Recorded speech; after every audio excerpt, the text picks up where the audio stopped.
The blood on her hands wasn't hers. Not yet, anyway. Maren pressed her back against the stable wall, rough wood biting through her thin shirt as thunder cracked the sky open. Rain came down in sheets, turning the courtyard into a mirror of silver chaos. Somewhere beyond the training grounds, torches flickered like angry eyes searching for her. Her breath came in short, jagged pulls. The kind of breathing that gave you away if anyone got close enough. She forced herself still, forced her lungs to slow even as her heart hammered against her ribs like it wanted to break free and run without her. They'd find her soon. They always did. The horses in the royal stables sensed the hunt. She could hear them shifting in their stalls, hooves scraping stone, nervous whinnies echoing through the darkness. These were war beasts, bred for battle and blood, trained to carry warriors into fire and come out the other side, still hungry for more. They knew violence. They could smell her fear. All except one. At the far end of the stable, in the stall they kept separate from all the others, something moved. Not the restless pacing of a frightened animal. Something deliberate. Aware. Maren had heard the stories her entire life. Every child in the kingdom grew up knowing about the Alpha King's horse. The creature that couldn't be tamed, couldn't be touched, couldn't be ridden by anyone except the one the legends spoke of. Warriors had tried. The best of them. The strongest, the most ruthless, the ones who'd broken 100 wild stallions before breakfast. The horse had killed 3 of them. Shattered the spine of one with a single kick. Torn the throat from another who'd gotten too close with a bridle. The third one, they didn't like to talk about what remained. After that, King Draven had declared the horse untouchable. Sacred, he called it, though Maren suspected the word he really meant was cursed. She shouldn't be here. Shouldn't have run this direction when the guards started shouting her name through the palace corridors. But panic had a way of making your feet choose paths your mind would never approve, and now she was trapped between the royal guard and a creature that made grown warriors weep. Perfect. Absolutely perfect. Lightning split the sky, and for one brilliant second, the entire stable lit up like daytime. Maren saw him then. The horse. Standing in his stall with his massive head turned toward her, ears pricked forward, eyes reflecting the lightning like molten gold. He was enormous. Bigger than any horse she'd ever seen, more like what you'd imagine if you tried to build a horse from storm clouds and starlight and pure, condensed violence. His coat was the color of midnight, so black it seemed to swallow the darkness around him, but when the lightning flashed again, she could see patterns in his fur. Symbols. Ancient markings that glowed faint silver along his neck and shoulders like someone had painted him with moonlight. The story said he'd been born during a celestial event. A convergence of 3 moons that happened once every 500 years. Said the war gods themselves had breathed life into him, had given him to the kingdom as both gift and test. Said he would only bow to the true ruler. Maren wasn't anyone's idea of a ruler. She was barely anyone's idea of a functioning pack member. Too gentle, they said. Too soft for a wolf. Too strange, too quiet, too wrong in ways they couldn't quite name but felt in their bones when she walked past. She didn't fit. Didn't belong. Had never belonged. Not since the day her mother died and left her alone in a pack that measured worth in strength and dominance and the ability to make others fear you. She had none of those things. What she had, apparently, was a talent for being in the worst possible place at the worst possible time. The voices were getting closer. She could hear Captain Theron's bark of command, the responding shouts of his men. They were spreading out, checking every shadow, every corner. The stables were next. Had to be. Her fingers found the locket at her throat, the one piece of her mother she had left. Silver, tarnished now, with a wolf etched into its surface. She squeezed it once, hard, feeling the edges bite into her palm. The horse moved again. A single step toward the front of his stall, head still turned in her direction. Watching. Waiting. She didn't understand it. Every other horse in the stable was panicking, feeding off the chaos of the storm and the hunt, but this creature stood perfectly still. focused on her with an intensity that made her skin prickle. She came this way. Check the stables. Marin's stomach dropped. Out of time. She looked around frantically. No other exits. No place to hide that they wouldn't immediately search. The hayloft was a death trap. The tack room was the first place they'd look. She could try to run, burst out the back door and hope the storm covered her escape, but Theron was fast and she was already exhausted, and where would she even go that they wouldn't eventually find her? The horse made a sound. Not a whinny or a neigh. Something deeper. Almost like a word in a language she'd forgotten she knew. Her eyes snapped to him. He was staring at her still, but now his head was lowered. Not threatening. Not submissive either. Beckoning. No, that was insane. That was suicide. But the door to the stable was opening, torchlight spilling in, voices loud and commanding. Spread out. She's here somewhere. I can smell her fear. Marin moved before thought could catch up. She crossed the stable floor in 4 running steps, her bare feet silent on the stone. The horse's stall door was latched but not locked. Why would you lock a stall when the creature inside was more dangerous than any thief? She grabbed the latch, lifted it. The metal was cold enough to burn. The door swung open with a creak that sounded like thunder in her ears. She stepped inside. The horse didn't move. Didn't attack. Didn't do any of the things she'd been told all her life that he would do to anyone stupid enough to enter his domain. He simply stood there, that massive head level with hers, eyes glowing in the darkness, breath coming out in warm clouds that smelled like lightning and stone. Marin pressed herself against the side wall of the stall, making herself as small as possible. The horse was so large he blocked most of the view from the stable entrance. If she stayed still, if she barely breathed, maybe they wouldn't think to check here. Maybe they'd assume no one could be that foolish. Check every stall. Theron's voice, closer now. And someone calm these damned horses down before they hurt themselves. Footsteps. Multiple sets. Moving down the line of stalls. The horse shifted his weight, and Marin's heart nearly stopped. He was going to give her away. Going to rear up or kick or make some sound that would bring them running. This was it. This was how she died. Not by execution, not by exile, but torn apart by a legendary creature in the Alpha King's stable while guards listened from outside. But he didn't rear. Didn't kick. He stepped closer to her. Deliberately placed his massive body between her and the stall door, like a living wall. Blocking her completely from view. Protecting her. Marin forgot how to breathe. The footsteps stopped right outside. She could see torchlight flickering through the gaps in the wooden walls. Could hear Theron's breathing, heavy and irritated. What about that one? A younger voice. Probably Kellen, the new recruit. The king's horse. Theron snorted. She's not that stupid. No one goes near that monster. Should we check anyway? A pause. A long, terrible pause where Marin was certain her thundering heartbeat was loud enough to hear in the next kingdom. You want to open that stall, boy? Be my guest. I'll make sure your family gets whatever's left of you. Another pause. Then footsteps moving away. She's not here. Must have made it to the forest. Get the hounds. The voices faded. The torchlight retreated. The stable door slammed shut. Marin finally let herself breathe.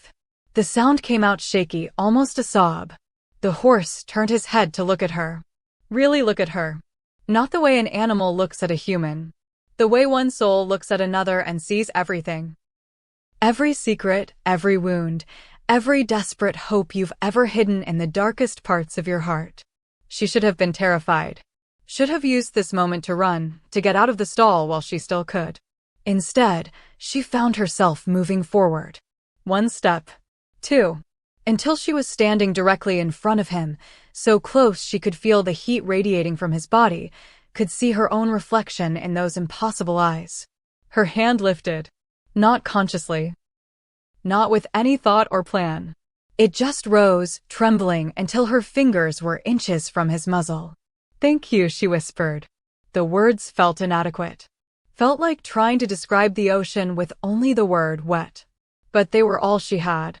The horse lowered his head further, slowly, until his muzzle rested against her palm.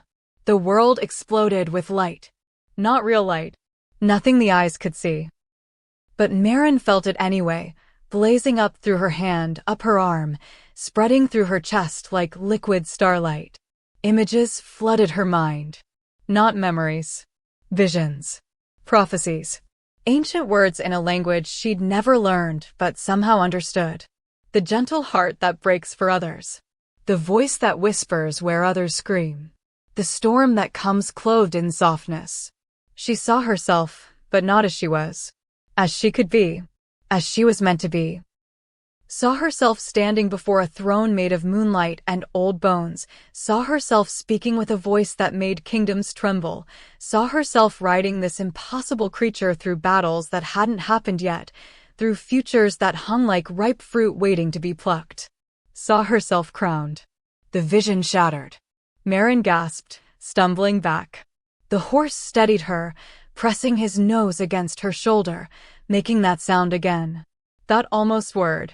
Her hand found his mane. The hair was like silk spun from midnight. Without thinking, without questioning, she pulled herself up. The horse didn't resist. Didn't buck or shy. He simply waited while she settled onto his bare back, her legs trembling against his sides. He was warm. Solid. Real in a way that made everything else feel like smoke. The horse began to move. Not toward the stall door. Toward the back wall, the one that faced the forest. Maren held on, confused, uncertain. There was no door there. Just solid wood and stone. The horse didn't slow. He lowered his head, took 3 running steps, and shattered the wall like it was made of paper. Rain and wind and freedom crashed over them. Maren cried out, half terror, half something else. Something that felt like joy but sharper. Fiercer. The horse ran. Not the way normal horses ran. He moved like flowing shadow, like liquid darkness, hooves barely touching the ground. The forest swallowed them in seconds, and behind them, she could hear shouting. Alarm bells. The sound of a kingdom realizing something impossible had just happened. But Maren didn't look back. She leaned forward against the horse's neck, felt his power beneath her, and for the first time in her entire life, didn't feel small. Didn't feel wrong. Didn't feel like the mistake everyone had always told her she was. She felt like exactly what she was supposed to be. The storm raged above them. The horse ran on. And somewhere in the palace she'd just escaped, King Draven was about to learn that the prophecy he'd spent years trying to prevent had just begun. If you're already feeling that pull, that magnetic draw to see where this destiny leads, do yourself a favor, hit that subscribe button for Cindy's Wolfheart stories. Because trust me, we're only just beginning to run. The forest didn't welcome them. It tolerated them. Every tree they passed seemed to lean away, branches pulling back like the woods themselves recognized what moved through their depths.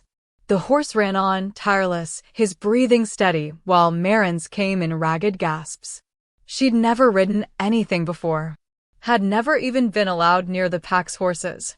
Too fragile, they said. Too likely to spook them. But this creature didn't spook. Didn't stumble. Moved through the darkness like he'd been born from it, like every root and stone and hidden hollow was mapped in his blood. Maren's fingers were knotted in his mane, her thighs burning from gripping his sides. Rain plastered her hair to her face, her clothes to her skin. She was freezing. Shaking. Should have been terrified beyond reason.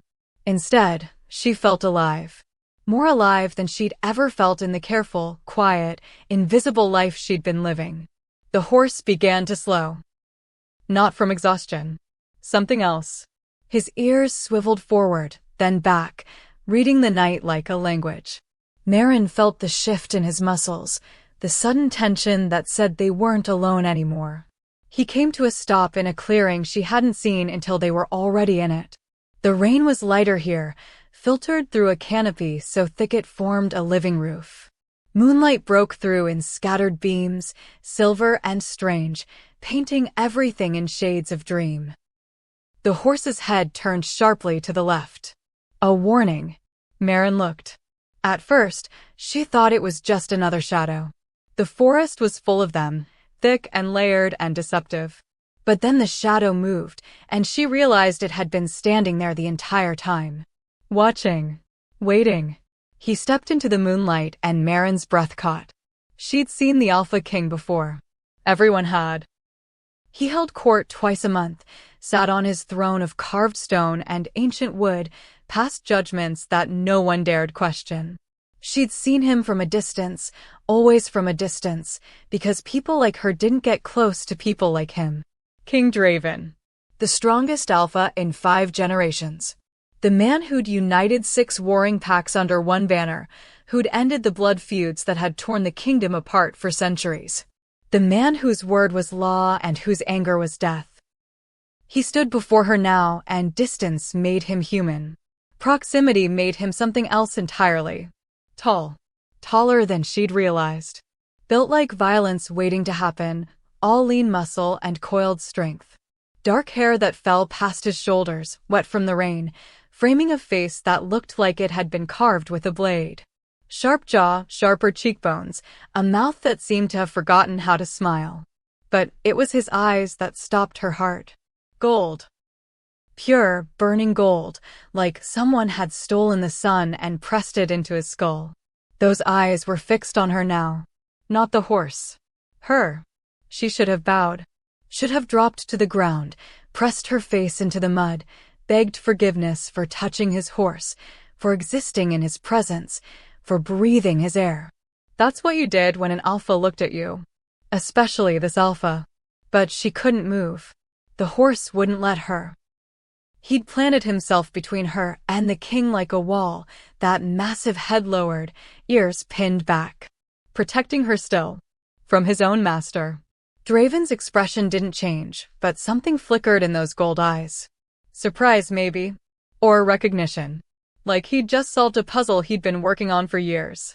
When he spoke, his voice was exactly what she'd expected and nothing like it at all. Deep. Rough.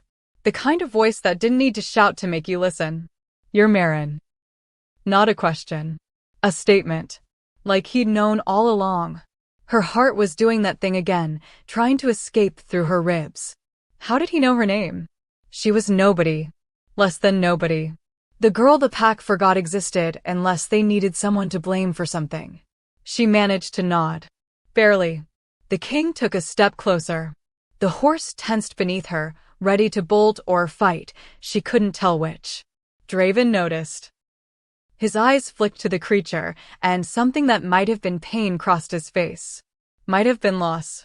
Easy, he said, and the word wasn't directed at the horse. It was directed at her. I'm not going to hurt you. She didn't believe him. Couldn't afford to. Every instinct she had, every lesson she'd learned from years of being prey, screamed at her to run. To kick the horse into motion and disappear deeper into the woods where even a king couldn't follow. But Draven's eyes held her pinned. There was something in them. Something beyond the anger and authority she'd expected. Something that looked almost like wonder. Do you know what you've done? He asked. His voice was quieter now. Softer. Like he was talking to something easily frightened. Do you understand what it means that he let you touch him? Marin's throat was too tight to speak. She shook her head. Draven's laugh was bitter. Sharp. The sound of something breaking that had been cracked for a long time. Of course you don't. He ran a hand through his wet hair, and for a moment, he looked less like a king and more like a man who hadn't slept in weeks. They never tell the ones it matters to. Too afraid of what might happen if you knew. The horse shifted beneath her, and she felt it again. That connection. That thrumming sense of rightness that made no sense, but felt more true than anything she'd ever known. Draven's eyes tracked the movement. Watched the way the horse leaned into her touch, the way his head turned slightly to keep her in his line of sight. And then the king did something she never expected. He looked away first. His name is Stellan, Draven said, his gaze fixed on the trees, on anything but her. It means calm. Though that's the last word anyone would use to describe him. A pause. A breath that sounded like it hurt. He was my father's horse. And my grandfather's before that. And every king before them, back to the founding of our kingdom. Marin's fingers tightened in Stellan's mane.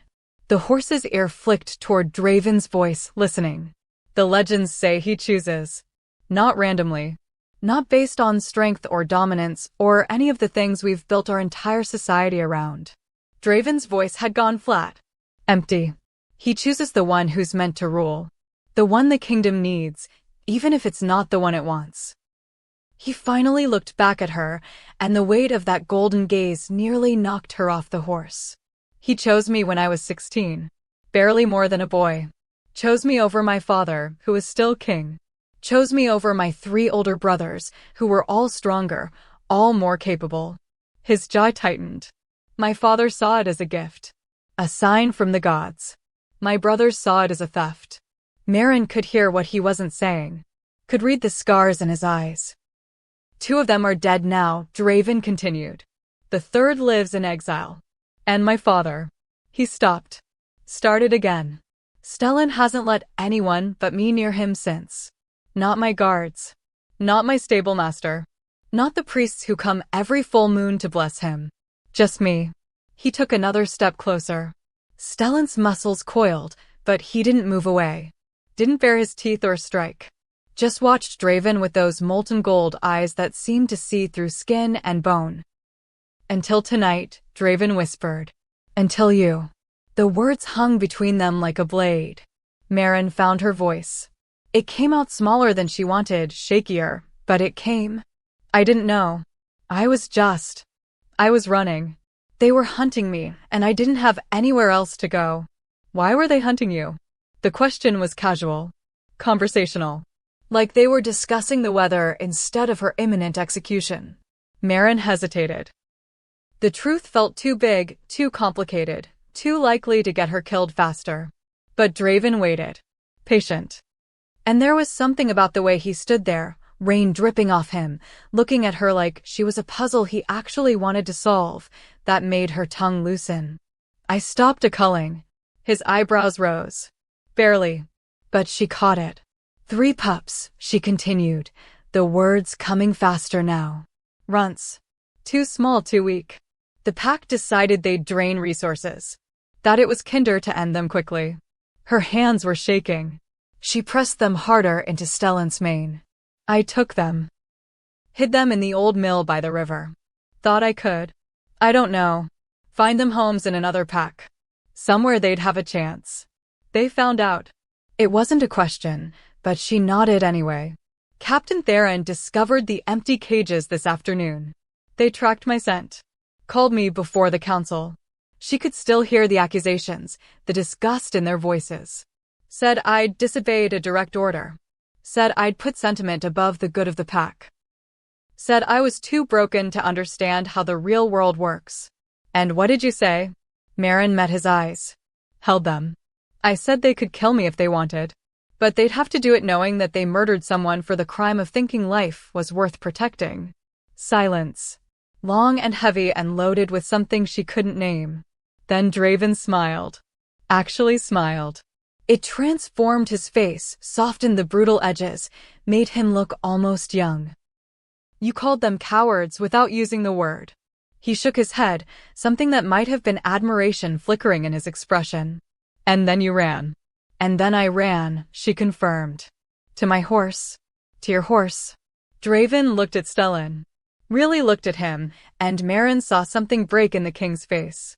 Something that had been holding on too tight for too long. He protected you, Draven said softly. He's never protected anyone but me. Not once in 20 years. Stellan made that sound again. That almost word. Both of them heard it. Draven's hand lifted. Slow. Careful. Like he was approaching a wild animal instead of a creature he'd ridden 1,000 times. His fingers reached toward Stellan's neck, toward the glowing marks that pulsed faint silver in the moonlight.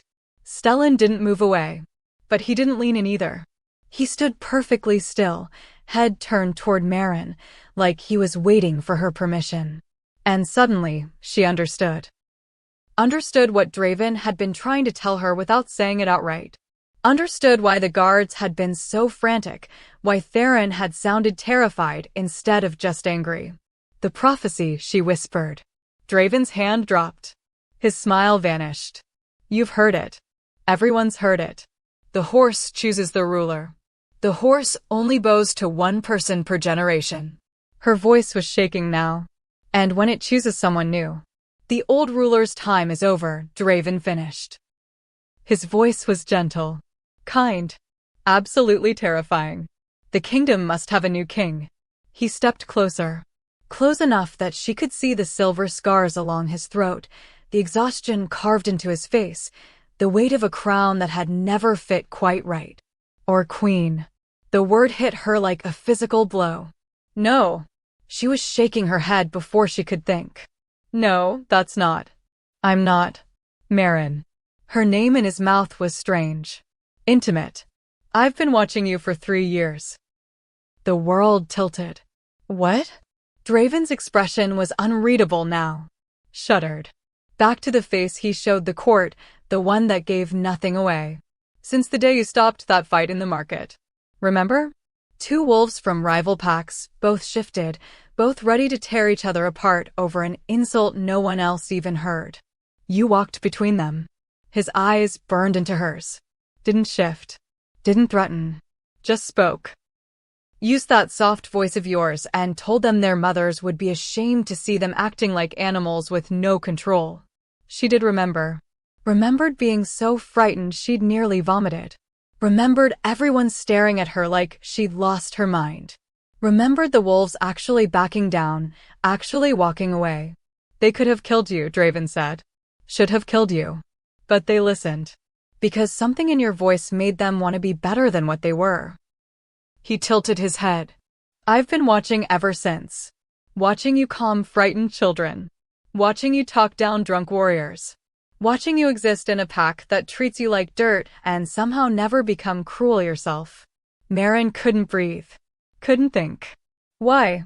Because Stellan started acting strange every time you were near the palace. Every time you came for supplies or rations or whatever reason brought you close to the royal grounds. He'd pace. Stare toward the gates. Make sounds I'd never heard him make. Draven's voice dropped. I thought he was sick. Thought maybe he was finally aging, finally becoming mortal like the rest of us. But he wasn't. No. Draven looked at the horse. Looked at her. He was waiting. For you. The rain had stopped. Merrin hadn't noticed when. The forest was silent except for the drip of water from leaves, the soft breathing of 3 souls standing in a clearing that felt like the edge of the world. I can't be a queen, Merrin said. The words felt absurd. Impossible. I don't know how to lead. I don't know how to fight. I can barely manage to exist without making people angry. Draven moved. Fast. One moment he was standing 5 feet away, the next he was beside Stellan, his hand on the horse's neck, his face level with hers. The horse allowed it. Allowed him that close, but his body was still angled toward Merrin, still claimed her as his. You saved 3 pups who were supposed to die, Draven said. His voice was rough. Raw. Knowing it would cost you everything. That's not weakness, Merrin. That's the kind of strength that actually changes things. His hand lifted. Reached toward her face. Stopped an inch from her cheek, hovering there like he was afraid to touch her without permission. The kingdom needs strength, he continued. But not the kind we've been worshipping. Not the kind that crushes and dominates and leaves bodies in its wake. His gold eyes searched hers. We need the kind that protects the small things. The gentle things. The things worth fighting for in the first place. Merrin's heart was breaking and reforming all at once. Breaking for the weight in his eyes, the resignation mixed with hope. Reforming into something that could maybe, possibly, hold all of this. You don't want to give up your throne, she said. Draven's smile was sad. True. I never wanted it to begin with. But wanting doesn't matter. Stellan chose me, so I became what the kingdom needed. He glanced at the horse. Or what I thought it needed. Turns out, I might have been wrong. He finally touched her. Just his fingertips against her jaw, tilting her face up so she couldn't look away. You're terrified, he observed. I can see it. Smell it. But you haven't run. You're still here. Still listening. That's more courage than most of my warriors show. I'm on a horse, Marin pointed out. Running would be complicated. He laughed. Actually laughed. The sound was rusty, like he didn't use it often, but it was real. Come with me, he said abruptly. Back to the palace. Not as a prisoner. As a guest. Your guards will kill me the moment they see me. My guards will do what I tell them. His voice hardened. I'm still king. At least for now. Marin looked down at him. This man who held a kingdom together through will and violence and sacrifice. This man who looked at her like she was something precious instead of something to be discarded. This man who might lose everything because a horse decided she was worth protecting. Why? She asked. Why help me? If Stellan chose me, that means your time is done. That means I'm a threat to your crown. Why not just let your guards find me? Let them finish what they started. Draven's hand fell away. He stepped back, giving her space, and something in his expression made her chest ache. Because if I'm going to fall, he said quietly, I want it to be to someone who deserves the kingdom more than I do. Someone who'll do it right. He looked at Stellan one more time, something like love and grief mingled in his gaze. And, because 20 years ago, I was a frightened boy who had no idea what he was doing. But someone believed in me anyway. He turned to go. Actually started walking away. Wait, Marin called. He stopped. Didn't turn around. I don't know how to do this, she said. Any of this. I know. His shoulders were tense. But you'll learn. And until you do. He glanced back over his shoulder. You'll have me. Then he shifted. Bones cracking, flesh reforming, until a massive black wolf stood where the king had been. Larger than any normal wolf. Alpha breed, ancient bloodline, power radiating off him like heat. He howled. Once. Long and low and mournful. In the distance, other howls answered. Coming closer. The wolf, Draven, looked at her one more time. Then he disappeared into the trees, heading toward the answering calls. Leading them away. Giving her time to escape. Stellan shifted beneath her. Turned his head to look at her with those impossible eyes. Asking a question she didn't have words for. Marin pressed her face against his neck. Felt the ancient power thrumming through him.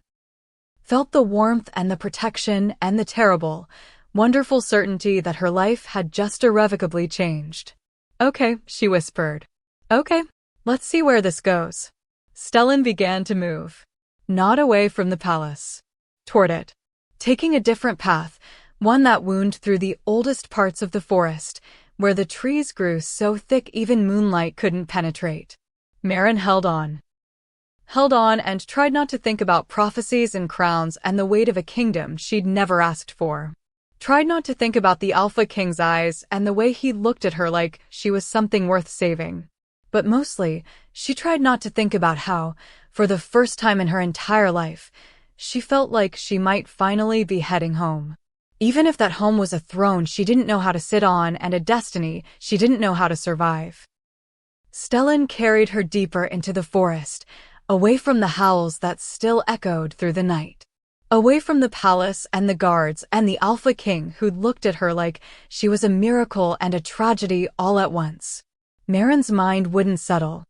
Couldn't settle. It kept spinning back to Draven's words, to the weight of them, to the impossible thing he'd suggested without quite saying it outright. Queen. The word sat in her chest like a stone. Heavy. Foreign. Absolutely wrong. She wasn't queen material.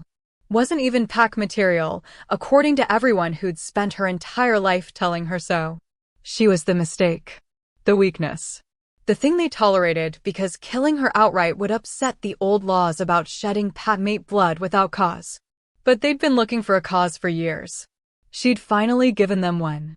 Stellan slowed as they entered a part of the forest Marin had never seen before. The trees here were ancient, their trunks wider than houses, their branches woven together so tightly they formed a cathedral ceiling. Phosphorescent moss grew along the bark, painting everything in soft green light.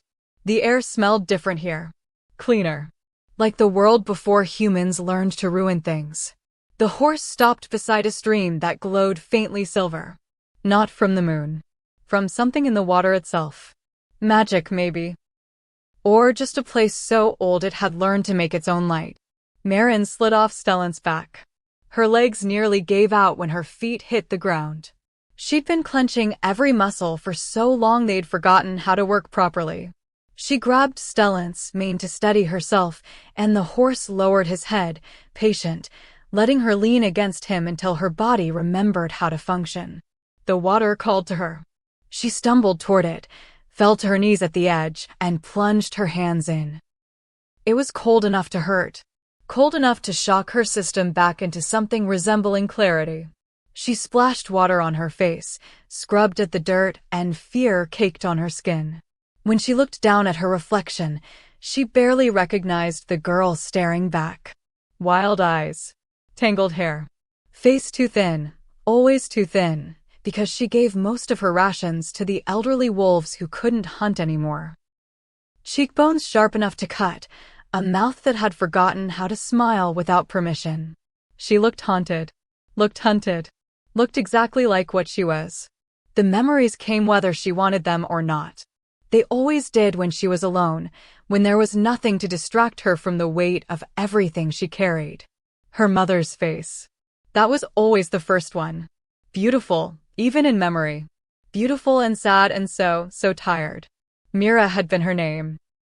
Mira of the Frost clan, they'd called her once, back when her bloodline meant something. Back before she'd fallen in love with the wrong wolf. Maren had been 7 when she'd finally understood why the other children wouldn't play with her. Why the adults looked at her mother with disgust. Why they lived in the smallest house on the edge of pack territory. Why they ate last. Why every kindness came with a price. Her father hadn't been pack. Worse. He'd been a rogue. A wolf without allegiance, without honor, without the bonds that made them civilized instead of monsters. And her mother had loved him anyway. Had given herself to him, had carried his child, had refused to name him even when the pack elders demanded it. They'd punished her for that love. Stripped her of her rank, her family name, everything except the bare minimum of pack protection. And when Maren was born, they'd looked at her like she was a disease. Half-breed, they called her. Mongrel. Weak blood. They'd waited for her to show signs of being broken. Waited for the rogue heritage to surface, to prove she was as dangerous as they feared. But Maren hadn't become dangerous. She'd become soft. She remembered the day she'd first tried to shift. Every wolf child's rite of passage, the moment when their true nature emerged. She'd been 12. Late, but not unheard of. The pack had gathered to watch, as they always did, because witnessing a young wolf's first shift was supposed to be sacred. She'd felt it building inside her. That pressure, that need to become something else. Her bones had started to ache, her skin had felt too tight, her senses had sharpened until she could smell every individual watching her, hear every whispered bet about whether she'd even have a wolf at all. And then the pain had hit. Real pain. Not the good kind that came with transformation. The kind that meant something was wrong. She'd screamed. Felt her bones start to break and reform. Felt fur trying to push through skin that wouldn't let it. Felt her wolf clawing inside her, trying to emerge, trapped. The shift had lasted 3 hours. 3 hours of agony while the pack watched, while her mother held her and wept, while the elders muttered about bad blood and contamination. When it finally finished, when she'd finally managed to complete the transformation, her wolf had been small. Smaller than it should have been. Pale gray instead of the deep colors that marked strong bloodlines. And worst of all, it had felt wrong. Not broken, exactly. Just different. Like her wolf was made of something other than violence and dominance. She looked up at the gathered pack with eyes that should have been fierce and found herself wanting to please them instead. Wanting to make them happy. Wanting their approval like it was air. The elders had declared her weak. Omega-natured. The lowest rank. The one reserved for wolves who couldn't fight, couldn't lead, couldn't do anything useful except submit. Her mother had died 3 months later. Just stopped eating, stopped sleeping, stopped existing until her body finally gave up. Grief, the healers said. Heartbreak. Like that was a real cause of death instead of a word they used when they didn't want to admit they'd broken someone on purpose. Maren had been alone since then. Truly alone. No family, no friends, no one who'd risk the pack's disapproval by showing her kindness. She'd survived by being invisible. By making herself so small and quiet that people forgot she existed until they needed someone to blame for spoiled meat or broken tools or any other minor catastrophe that required a convenient target.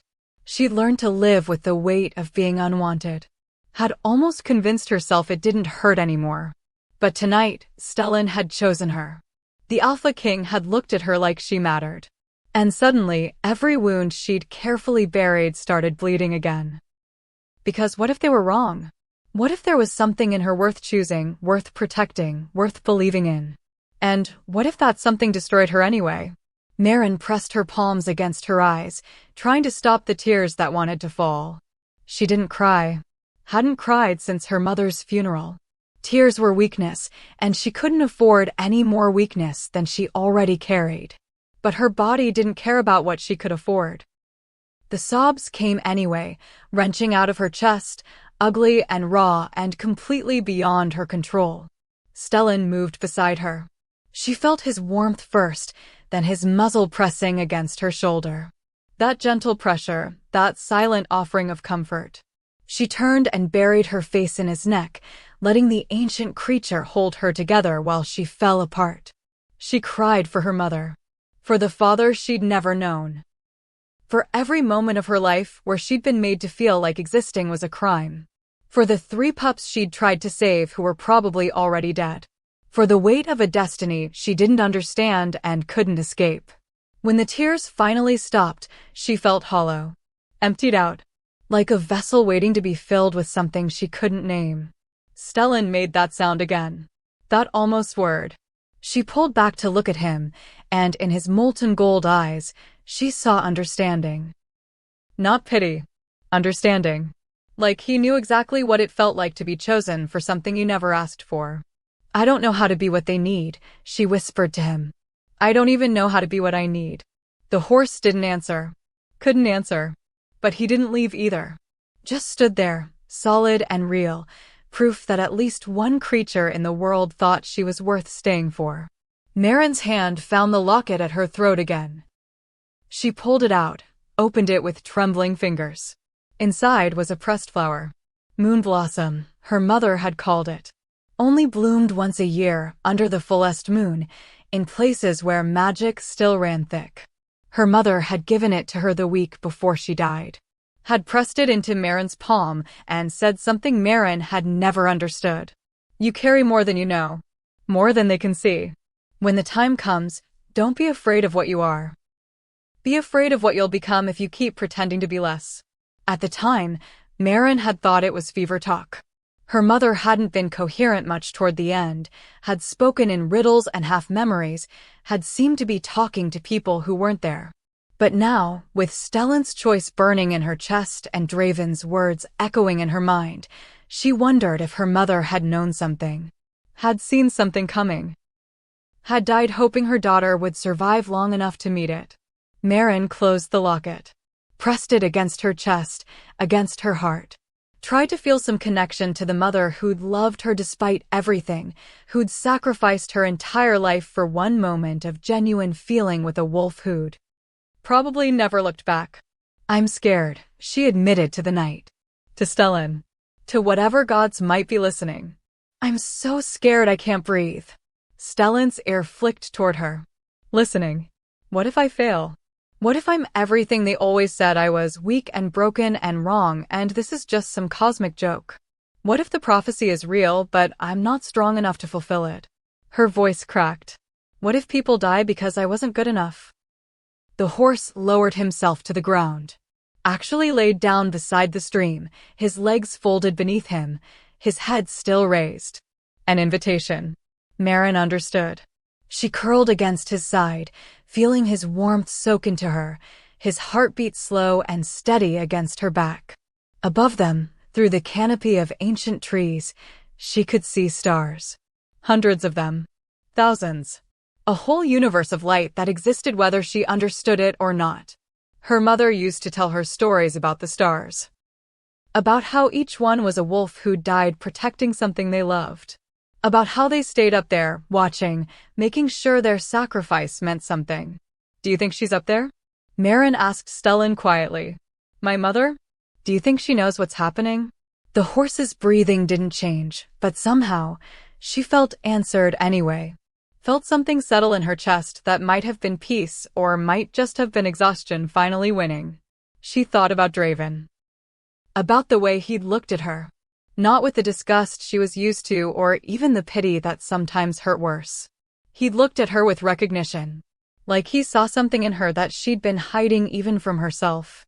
He'd been chosen too. Torn from his family, his brothers, forced into a role he'd never wanted. And he'd survived. More than survived. He'd become exactly what the kingdom needed, even if it had cost him everything. If he could do it, maybe she could too. Maybe. I saved those pups, she said softly, more to herself than to Stellan. Not because I was brave. Because I couldn't stand listening to them cry. Couldn't stand the thought of snuffing out something small and helpless just because it didn't fit someone's idea of perfect. She closed her eyes, let the memories wash over her. The way the pups had looked at her, trusting even though they'd been born into a pack that had already decided they weren't worth keeping. The way their tiny bodies had fit against hers when she'd carried them to the mill. The way they'd finally stopped shaking once they realized she wasn't going to hurt them. That was power, wasn't it? Not the kind measured in violence or dominance, but the kind that chose protection over destruction. The kind that saw value where others saw waste. Her mother had had that power. Had used it to love a rogue wolf despite knowing it would cost her everything. Had used it to raise a daughter in a pack that hated them both. Had used it to stay gentle in a world that rewarded cruelty. And maybe, just maybe, she'd passed it down. Maren's fingers found the marks on Stellan's neck. The glowing symbols that pulsed faint silver in the darkness. She traced them gently, feeling the power beneath. Ancient magic. Old as the kingdom itself. Older. When she'd touched Stellan in the stable, when that vision had flooded through her, she'd felt something wake up. Something that had been sleeping inside her since birth, waiting for permission to exist. It hadn't felt violent or dominant or any of the things pack culture worshipped. It had felt like moonlight given form. Like the quiet strength of water that carves through stone. Like her mother's voice singing lullabies in a language Maren had never learned but somehow understood. It had felt like coming home to a place she'd never been. I don't know how to be a queen, she whispered. But maybe I know how to be something else. Something the kingdom doesn't have a word for yet. Stellan's head turned. Those impossible eyes fixed on her, and in their depths, she saw approval. Pride.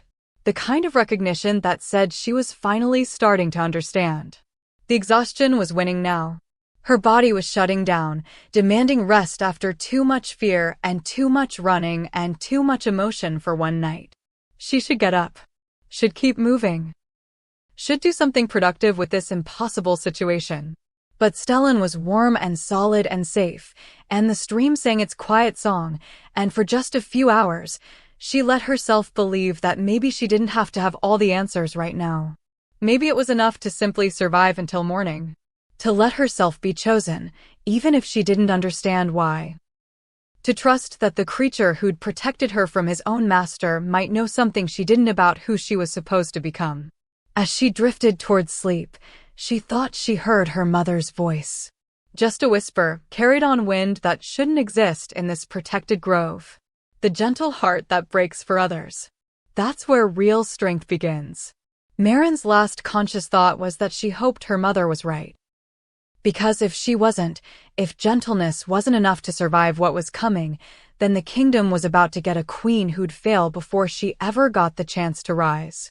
And everyone who'd ever believed she was worth saving would pay the price for that failure. Stellan's heartbeat drummed against her back. Steady. Certain. Unafraid. She held on to that certainty as sleep finally claimed her. Held on to it like it might be enough to keep her alive through whatever dawn would bring. Dawn came slowly to the ancient grove, filtering through the canopy in shafts of pale gold that turned the phosphorescent moss into something between dream and memory. Maren woke with her face pressed against Stellan's side, his warmth the only thing that had kept the night chill from settling into her bones. For one perfect moment, she forgot. Forgot the hunt, the prophecy, the impossible weight of everything that had happened. For one breath, she was just a girl sleeping beside a horse in a forest that glowed like starlight. Then memory crashed back, and with it, the terror. She sat up too quickly. The world spun, her empty stomach protesting, muscles screaming from the night's escape. Stellan lifted his head, regarding her with those molten gold eyes that saw too much, understood too much. The glowing marks along his neck pulsed brighter in the morning light, silver traced through midnight, ancient words written in a language that predated speech. Maren's hand went to the marks without thinking. The moment her fingers made contact, warmth flooded through her. Not the comfortable warmth of a fire. Something deeper. Older. Like touching the heartbeat of the world itself. Stellan rose to his feet in one fluid motion, and suddenly she understood where they needed to go. Not through words or thoughts. Through that connection, that thrumming bond that had formed the instant she'd touched him in the royal stable. He was showing her. Calling her toward something that waited in the deepest part of these woods. She should have been frightened. Should have questioned why an ancient horse was leading her deeper into a forest that most wolves avoided even in daylight. But fear felt distant now, muffled by something that might have been destiny or might just have been the exhaustion of having nothing left to lose. Stellan began to move, and Maren followed on foot. Her legs protested, her bare feet finding every sharp stone and root, but she didn't complain. Didn't ask where they were going. The forest itself seemed to part for them, branches pulling back, undergrowth flattening into something almost like a path. They walked for what felt like hours. The quality of light changed as they moved deeper, growing thicker somehow, more textured, until the air itself seemed to glow faint silver. The trees here were older than anything Maren had ever seen. Their trunks were so massive it would take 20 people holding hands to encircle them, their bark carved with symbols that matched the ones on Stellan's neck. She'd heard stories about places like this. Sacred groves where the first packs had worshipped before they learned to build temples and altars. Places where the boundary between the mortal world and something else grew thin enough to step through if you knew the way. Places where prophecies were born. The trees opened suddenly into a clearing that shouldn't have existed.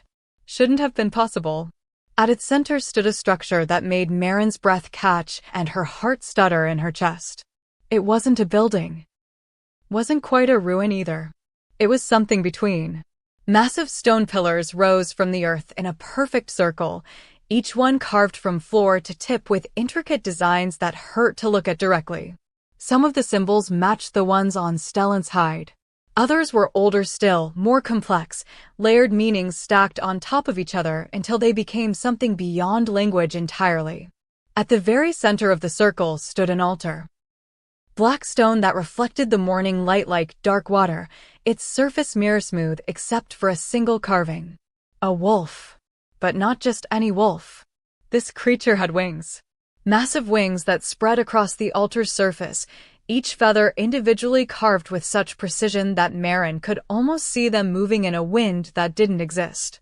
Around the altar's base, words were carved in that same ancient script. Maren couldn't read them, had never learned to read anything beyond the basic pack records, but as she moved closer, drawn by something she couldn't name, the words began to glow. Silver light, just like the marks on Stellan's neck. Just like the symbols carved into the pillars. Rising from the stone like dawn breaking over water. And suddenly, she could read them. Not with her eyes. With something deeper. Something that existed before eyes, before sight, before the world learned to separate knowing from being. The words burned themselves into her mind, clear as spoken voice. When the moon births fire and the earth remembers flight asterisk. When the gentle heart breaks chains forged in ancient night asterisk. When the outcast rises and the mighty bow their head asterisk. The wolf with wings will wake and crown the living with the dead asterisk.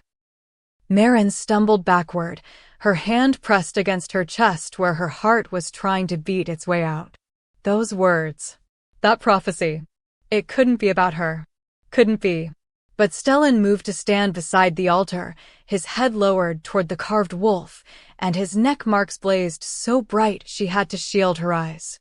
When the light faded, when she could see again, the altar had changed. The carving of the winged wolf was glowing now. Not just glowing. Moving. The wings flexed, feathers shifting, the wolf's head turning to stare directly at Maren with eyes that burned like captured stars. She wanted to run.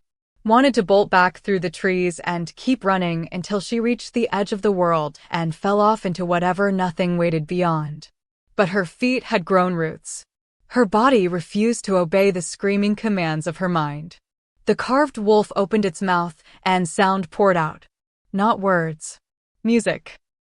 Ancient, complex harmonies that shouldn't have been possible for stone to produce. The melody wrapped around Maren like physical threads, pulling her forward, step by reluctant step, until she stood directly before the altar. The music stopped. The silence that followed was absolute. Even the forest held its breath. Then the wolf spoke. Its voice was thunder and whisper combined, masculine and feminine and neither, young and ancient and existing outside time entirely. Child of the lost bloodline, daughter of the rogue and the fallen. We have waited. Maren's voice came out broken, barely a whisper. Waited for what? For the circle to close. For the prophecy to wake. For the one who would be cast out so she could return crowned. Her hands were shaking so violently she had to clench them into fists. I'm not special. I'm not powerful. I'm just. You are the heir to a throne that predates the current kingdom by 10,000 years. The wolf's eyes bore into her, seeing through skin and bone to the terrified soul beneath. You carry the blood of the first alpha. The one who could speak to beasts and make the very earth obey. The one who ruled not through dominance, but through connection. Through understanding the heart of every living thing. Maren shook her head, backing away. That's impossible. I'm nothing. I'm nobody. I'm the weakest wolf in the entire pack. You are weak in the ways they value. Strong in the ways they have forgotten. The carved wolf's wings spread wider, encompassing the entire altar. They built a kingdom on violence and called it civilization. Built a hierarchy on suffering and called it order. Spent generations worshipping the ability to break things while forgetting the far greater power of being able to mend them. Tears were streaming down Maren's face now. She couldn't stop them, couldn't even remember when they'd started. I don't want this. I don't want to be special or powerful or destined for anything. I just want to be safe. I just want to exist without everyone hating me for it. The small wolf does not choose to be born in a world of giants. But she can choose whether to hide or to howl. The voice softened, became almost gentle. You have been howling your entire life, Maren. Every time you chose kindness when cruelty would have been easier. Every time you protected the weak when the strong demanded sacrifice. Every time you refused to let their hatred make you cruel. That's not power. That's just being decent. In a kingdom that has forgotten decency, it is revolution. The altar began to pulse with light. Rhythmic, like a heartbeat, and with each pulse, images flooded Maren's mind. Not gentle this time. Not asking permission. They crashed through her defenses like storm waves breaking over rock. She saw the first alpha. Saw her ruling a kingdom where strength was measured in wisdom instead of violence. Saw her walking among her people without guards, without fear, because every wolf knew she would protect them with her life if necessary. Saw her standing before a gathering of packs, speaking words that made warriors weep and changed the course of entire bloodlines. Saw her fall. Betrayed by those who wanted power for themselves, who couldn't stand the thought of being ruled by someone who asked instead of commanded. Saw her torn apart by her own people while she refused to fight back, refused to become the monster they feared. Saw her final words, spoken with her last breath. One day, one of my line will return. And she will remake what you have broken. The vision shattered. Maren was on her knees, gasping, her entire body shaking. Stellan moved to her side, pressing his warm bulk against her, keeping her upright when her bones wanted to dissolve. That was 1,000 generations ago, she managed. How could I possibly be her heir? Your father. The carved wolf's eyes never blinked, never wavered. The rogue your mother loved. He was no ordinary rogue. He was the last guardian of the old bloodline. The final keeper of the truth that the current rulers wanted buried. Maren's world tilted. Her father. The man her mother had refused to name. The ghost she'd spent her entire life hating for leaving them, for making them outcasts, for loving her mother, and then disappearing like smoke. He didn't abandon you, the wolf continued, reading her thoughts as easily as breathing. He was hunted. Killed. Your mother knew. That's why she never spoke his name. To protect you. To keep anyone from realizing what you carried in your blood. Then why tell me now? Maren's voice was raw, scraped clean of everything except pain. Why wake me up to this when I can't do anything about it? When I'm just going to fail and die and prove everyone right about how useless I am? Because the hour has come. King Draven knows, even if he does not fully understand what he knows. His horse chose you because Stellan remembers. He has carried every true ruler since the kingdom's founding, and in his blood lives the memory of what a real alpha looks like. The horse made that sound again, that almost word, and Maren felt it resonate in her bones. Not agreement. Recognition. Like Stellan had been waiting centuries to hear someone finally say the truth out loud. You have 7 days, the carved wolf said. 7 days until the convergence moon rises. The same celestial event that birthed Stellan 500 years ago. When 3 moons align and the barrier between worlds grows thin. Maren didn't want to ask.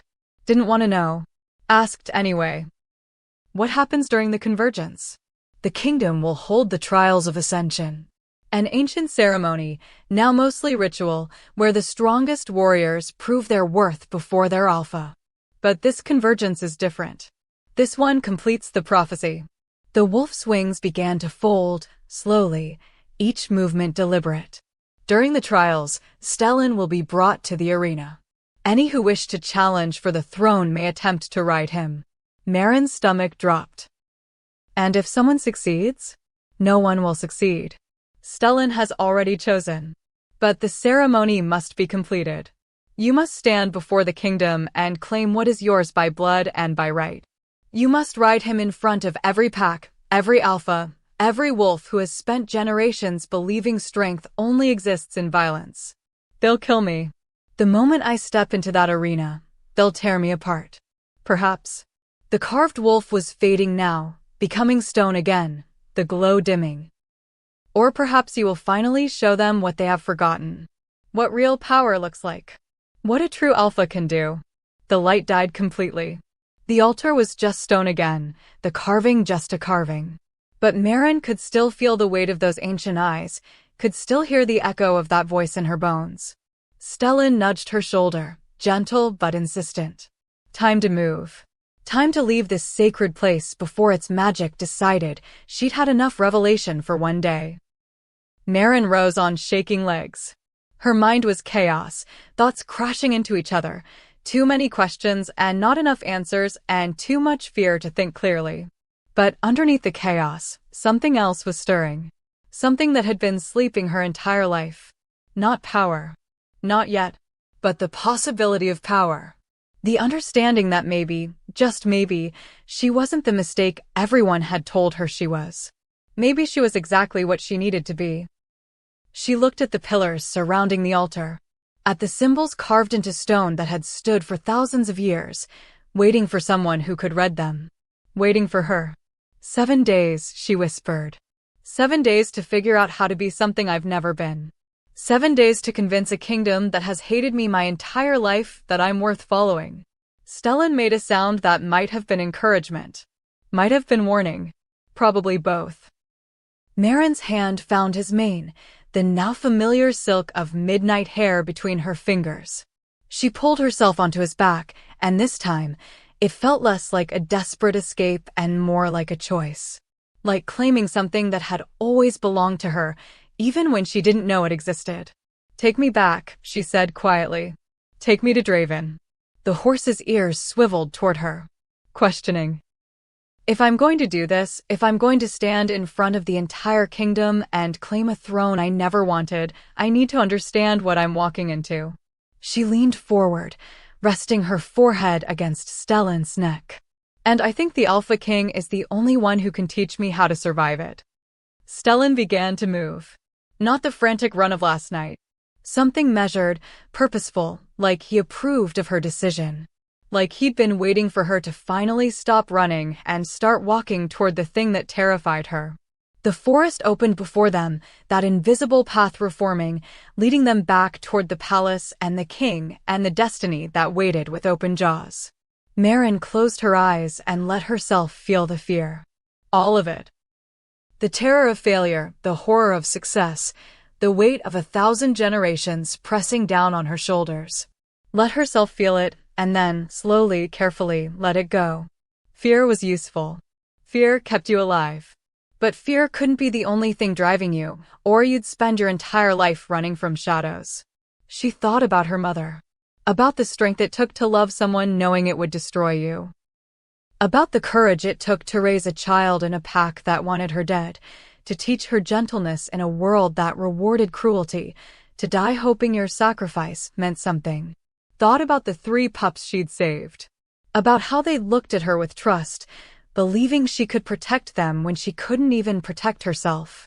Thought about Draven. About the resignation in his eyes when he'd realized Stellan had chosen someone new. About how he'd walked away, led the guards away, given her time to escape when he could have just let them take her. About how he'd offered to help her, even though it might cost him everything. These were the things worth fighting for.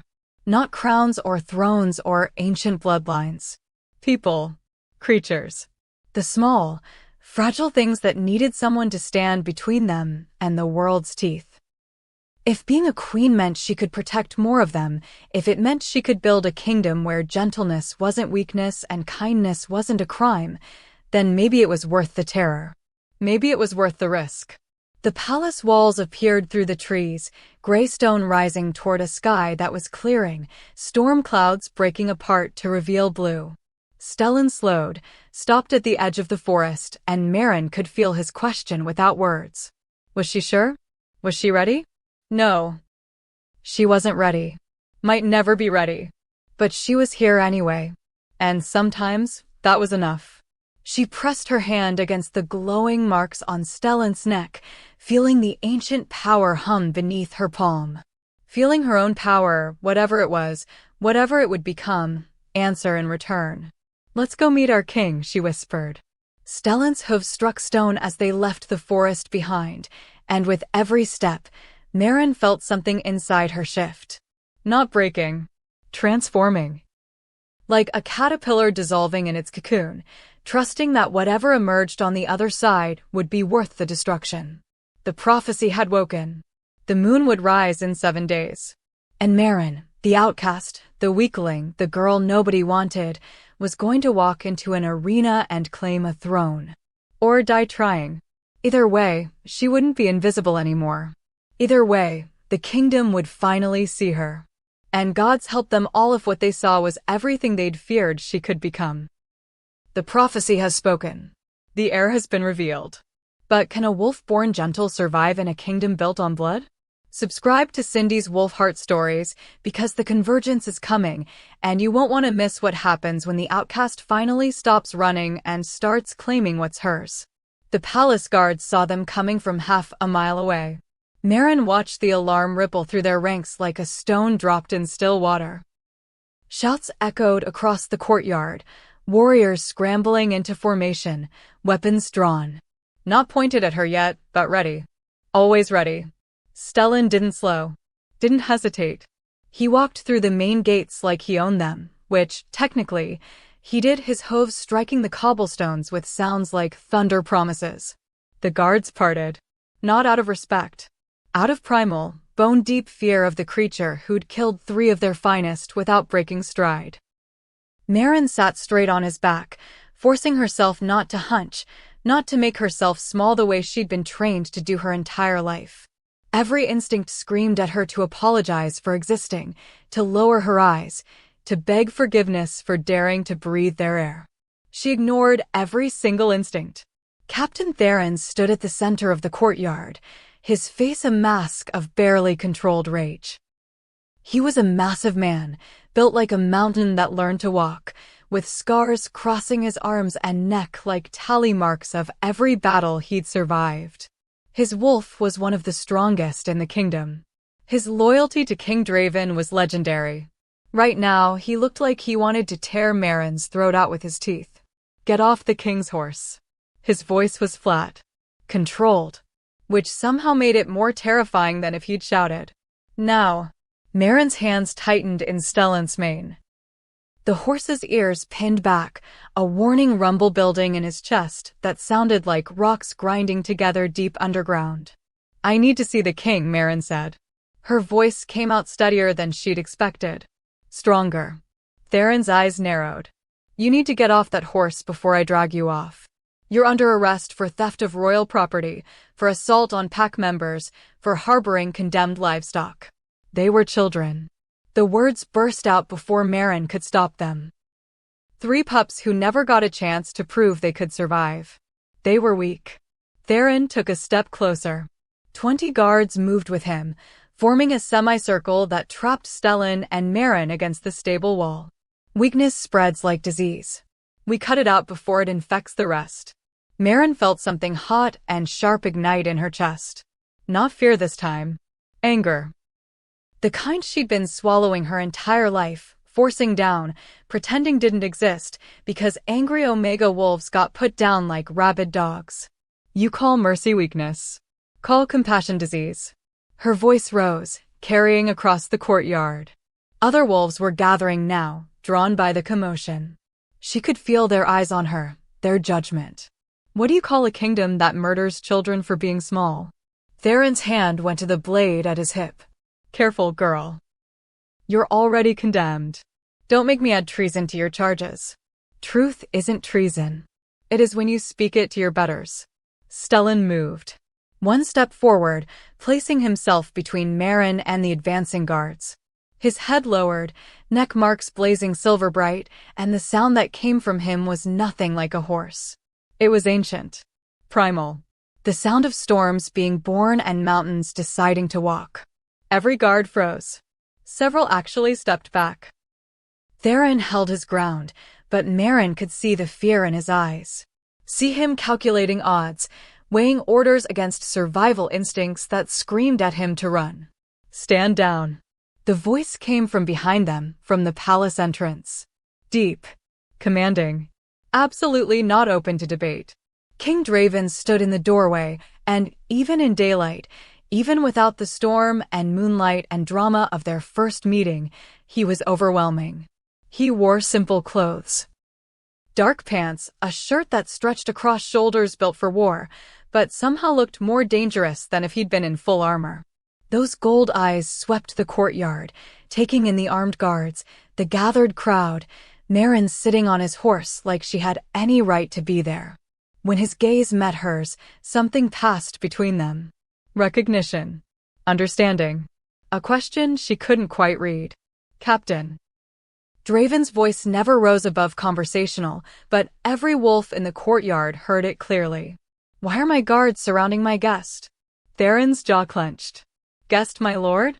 This is the fugitive we've been hunting since yesterday. She stole." She rode Stellan. Draven descended the palace steps slowly, each movement precise. Predatory. Which means, according to the old laws, she cannot be harmed by anyone in this kingdom without challenging the horse's choice. "Or did you forget your history, Captain?" The silence that followed was absolute. Merrin could hear her own heartbeat, fast and hard against her ribs. Could feel the weight of every stare, every whisper of thought from the gathered wolves. Theron's face had gone pale. "The old laws haven't been invoked in 500 years. Yes, since the last convergence moon." Draven stopped a few feet from Stellan, his eyes never leaving Merrin's face. Convenient timing, don't you think? Mutters rippled through the crowd. Some of recognition, most of confusion. But a few, mostly older wolves, the ones who remembered when the pack actually followed the ancient codes, those few looked at Maren with something between horror and awe. "My lord." A new voice. Elder Vaska, the pack's spiritual leader, pushing through the crowd. She was ancient, bent with age, her hair white as fresh snow. But her eyes were sharp. Knowing. "You cannot possibly be suggesting what I think you're suggesting." Draven finally looked away from Maren. Looked at the elder with an expression that might have been respect or might have been challenge. "What am I suggesting, elder?" Vaska's hands trembled as she gripped her walking staff. "The trials of ascension. The convergence moon. The prophecy we've spent 5 centuries pretending was just a story. You always taught me that stories are just history waiting to be remembered." The elder's eyes found Maren. Really looked at her. And something in that ancient gaze made Maren want to shift, to run, to hide from whatever the old woman was seeing. "She's too young. Too weak." Vaska stopped. Started again. "She's omega-natured. The lowest rank. The prophecy speaks of a ruler who will unite the packs, who will bring back the old ways. How can someone who can barely stand before her own pack lead an entire kingdom?" "Perhaps," Draven said softly, "that's exactly why she can." The muttering grew louder. Angry now. Maren could hear the accusations forming, the disbelief hardening into rage. These were wolves who'd spent their entire lives believing in hierarchy and dominance, in the natural order that put the strong at the top and crushed the weak beneath. She was everything they'd been taught to despise. And now their king was suggesting she might be their ruler. "This is madness." A new voice. Lord Cashin, one of the Alpha King's advisors, stepping forward. He was sleek, dangerous in the way of wolves who won their battles with words instead of claws. "With respect, my lord, the girl is a criminal. She violated pack law, endangered the hierarchy, showed weakness that cannot be tolerated in. She saved 3 lives." Draven's voice cut through the courtyard like a blade. 3 pups who would have died because we decided they weren't convenient. When did we become so proud that survival became a crime? Cashin's smile was thin. Poisonous. When we learned that preserving weakness destroys the pack from within. The old ways you're so fond of? They also included culling. They also demanded strength. They didn't coddle. They didn't murder children and call it mercy. The temperature in the courtyard dropped. Draven's power rolled off him in waves, physical force that made the weaker wolves in the crowd step back. Made even Cashin's smile falter. But the advisor recovered quickly. Too quickly. Like he'd been expecting this confrontation. Preparing for it. "The council requests an audience, my lord." Cashin's voice was smooth again. Diplomatic. "To discuss this situation. Before rumors spread and cause unnecessary panic." Translation: before word got out that the king's own horse had chosen someone new. Before the entire kingdom started questioning whether Draven's time was over. Draven's jaw tightened. For a moment, Maren thought he'd refuse. Thought he'd tell his advisor to go straight to whatever hell wolves believed in. But then something shifted in his expression. A calculation. A strategy forming behind those gold eyes. "Fine." The council chamber. 1 hour. He turned back to Maren. Extended his hand. "Come. You'll need to prepare." Maren stared at his offered hand. Taking it meant stepping into something she couldn't take back. Meant accepting whatever was about to happen, whatever storm was gathering in that council chamber. Refusing meant running again. Meant hiding. Meant letting them decide her fate without her voice in the room. She thought about the carved wolf's words. About her mother's sacrifice. About the 3 pups who'd trusted her to save them. About the prophecy that said she was supposed to be more than this. Maren took his hand. The moment their skin touched, power sparked between them. Not romantic. Not gentle. It was like lightning finding ground, raw and electric and almost painful. She gasped. Saw his eyes widen. Felt Stellan shift beneath her, responding to something neither of them fully understood. Draven's grip tightened. Not threatening. Anchoring. like he was the only thing keeping her from flying apart. "I've got you," he murmured, quiet enough that only she could hear. "Whatever happens in there, I've got you." She wanted to believe him. Wanted to trust that a king who was about to lose his throne would actually protect the person taking it from him. But trust was expensive, and Maren had learned long ago that she couldn't afford it.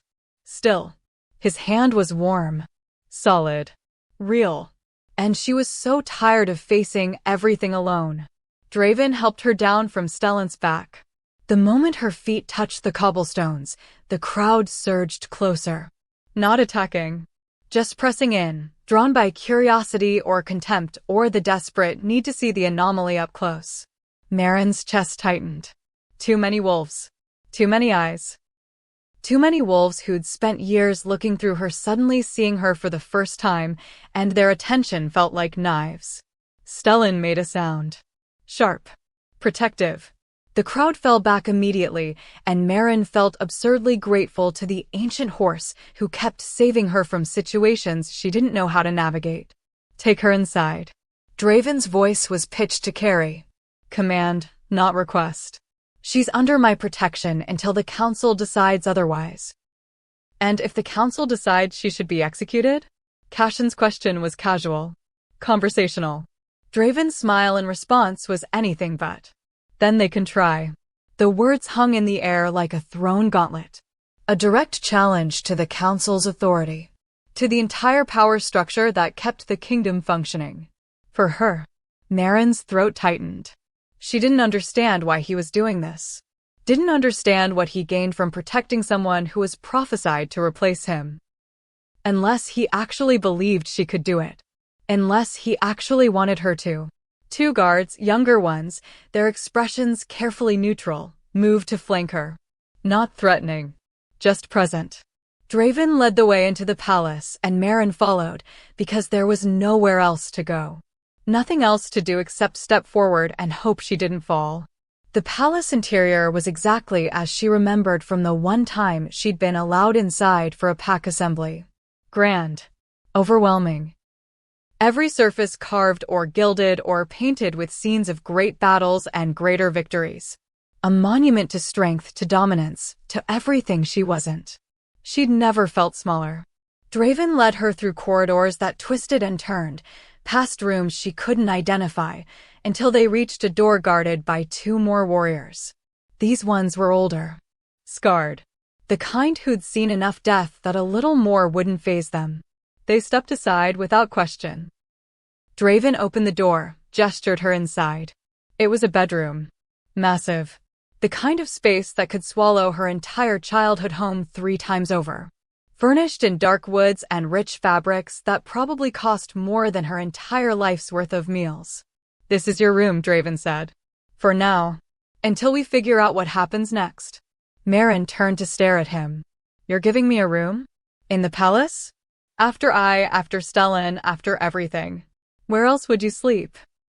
His expression was unreadable. "The dungeon? The servant quarters? You're not a prisoner, Maren. And you're certainly not a servant. Then what am I?" The question hung between them. Heavy.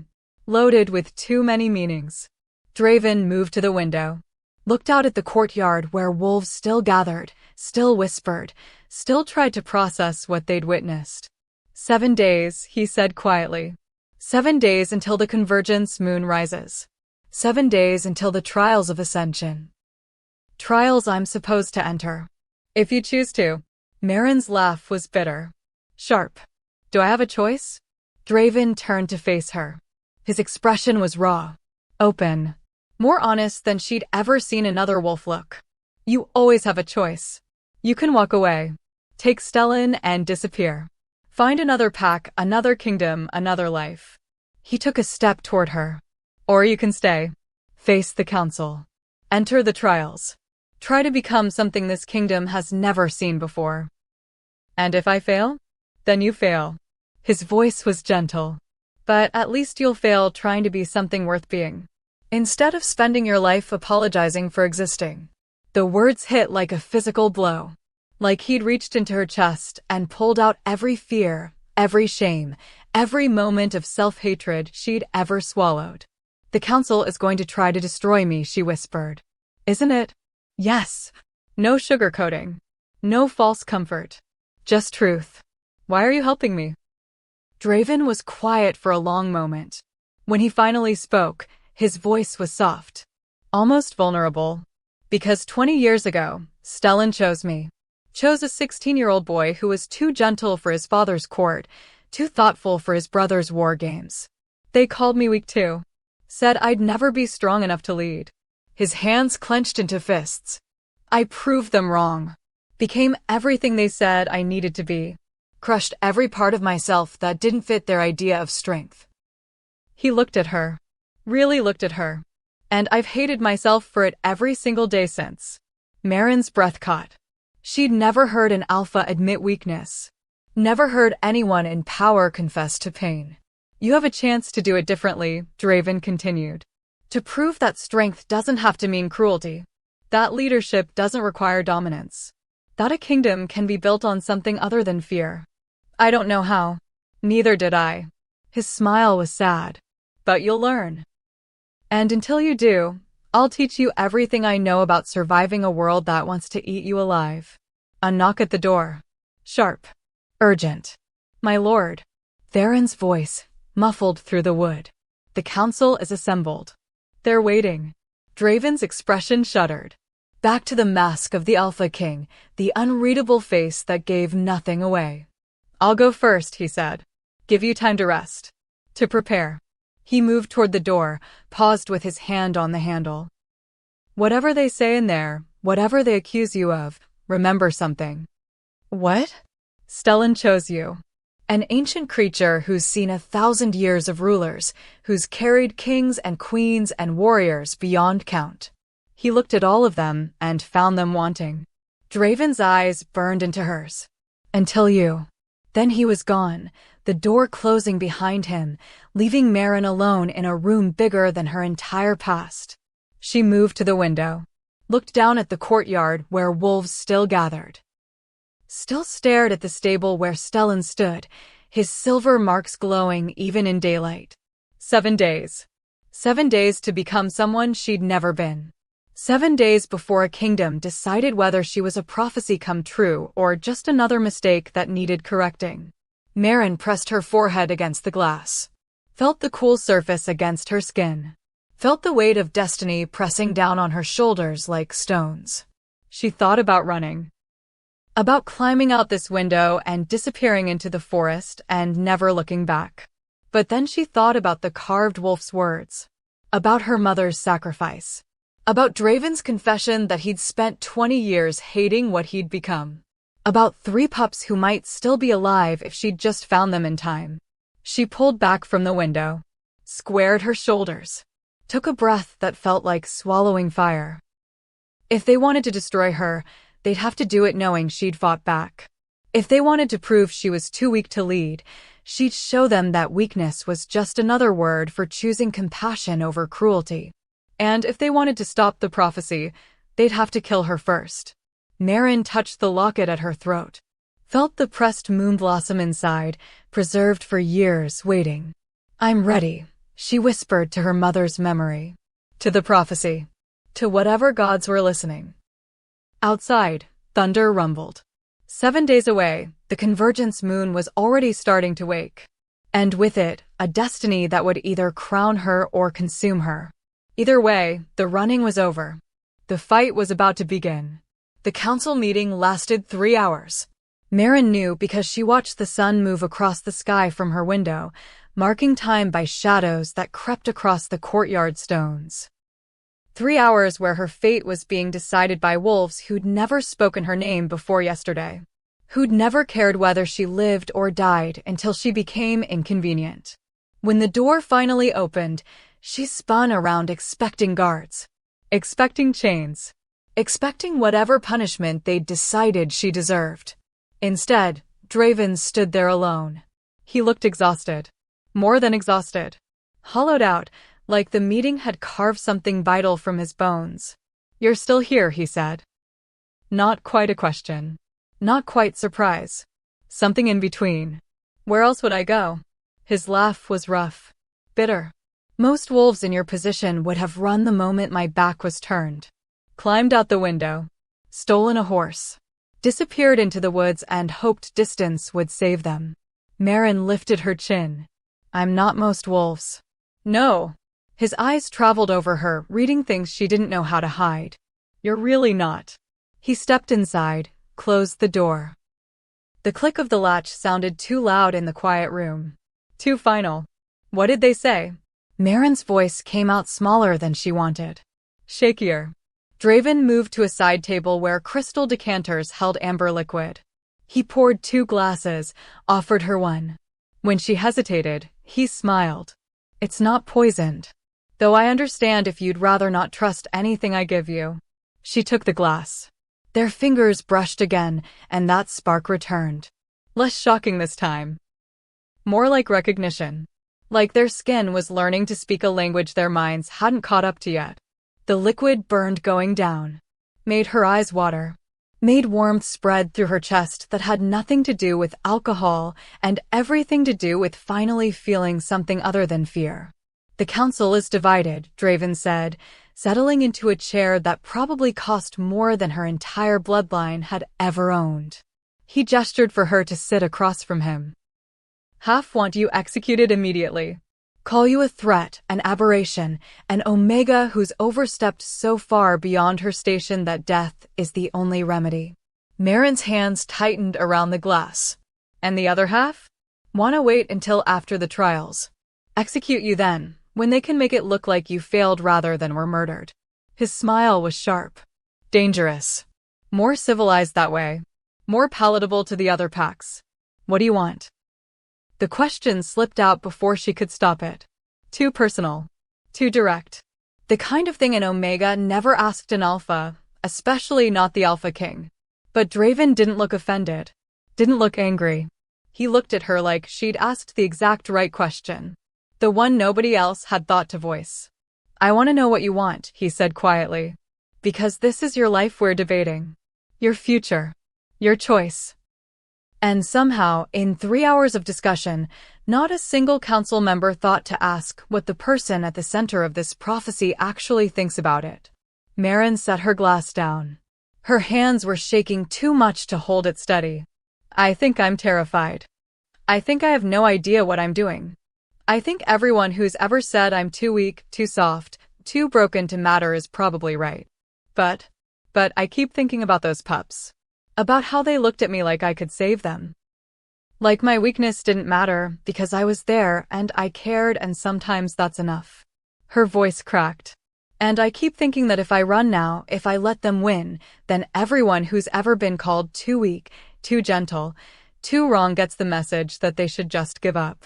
That the world belongs to the ones who can hurt the most and care the least. Draven leaned forward. His elbows on his knees, his attention focused entirely on her like she was the only thing in the world worth hearing. Go on. I don't want to be queen. The admission burst out raw. Honest. I don't want a crown or a throne or the weight of a kingdom. But I also don't want to spend the rest of my life hiding. Being invisible. Apologizing for taking up space. She met his eyes. Held them.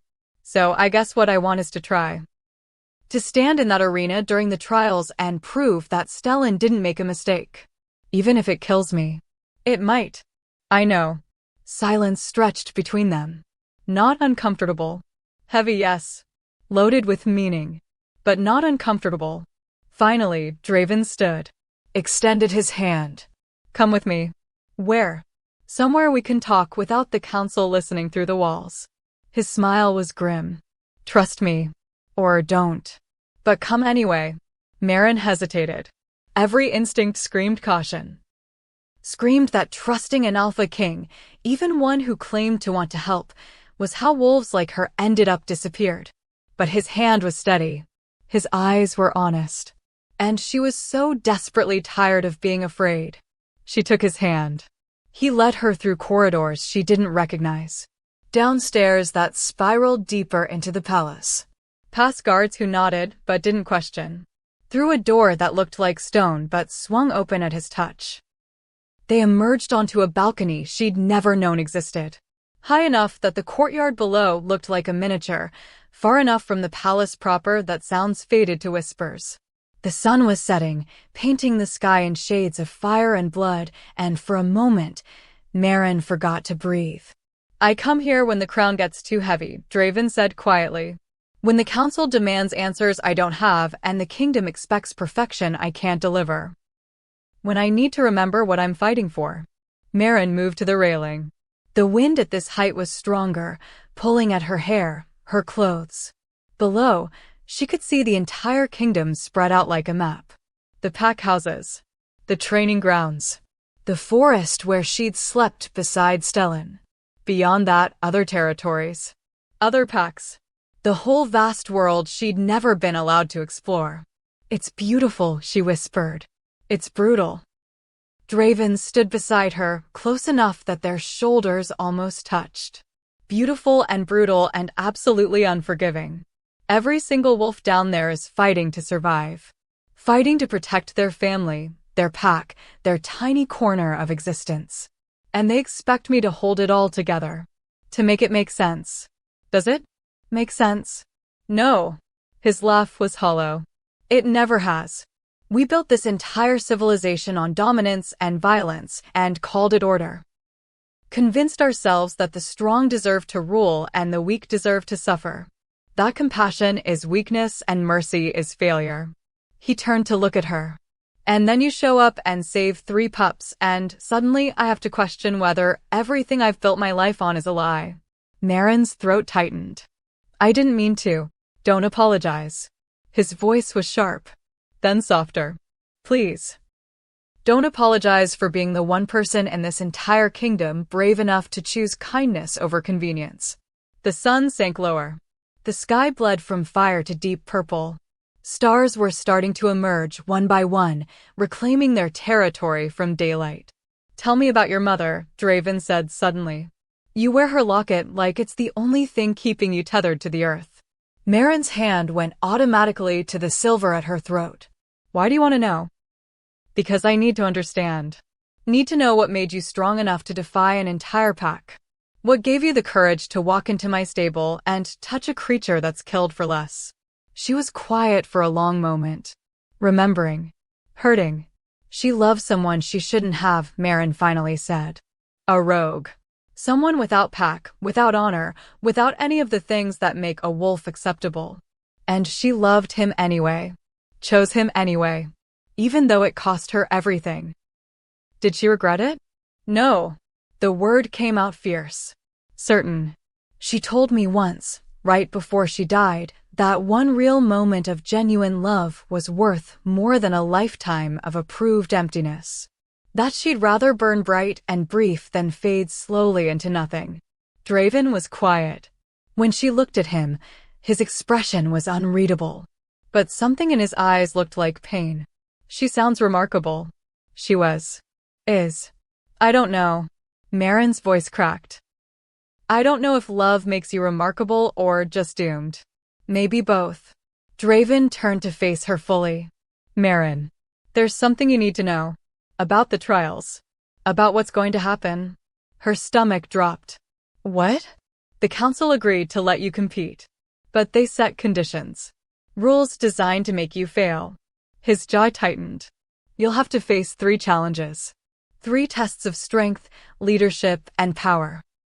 Pass all 3, and you earn the right to attempt to ride Stellan in front of the assembled kingdom.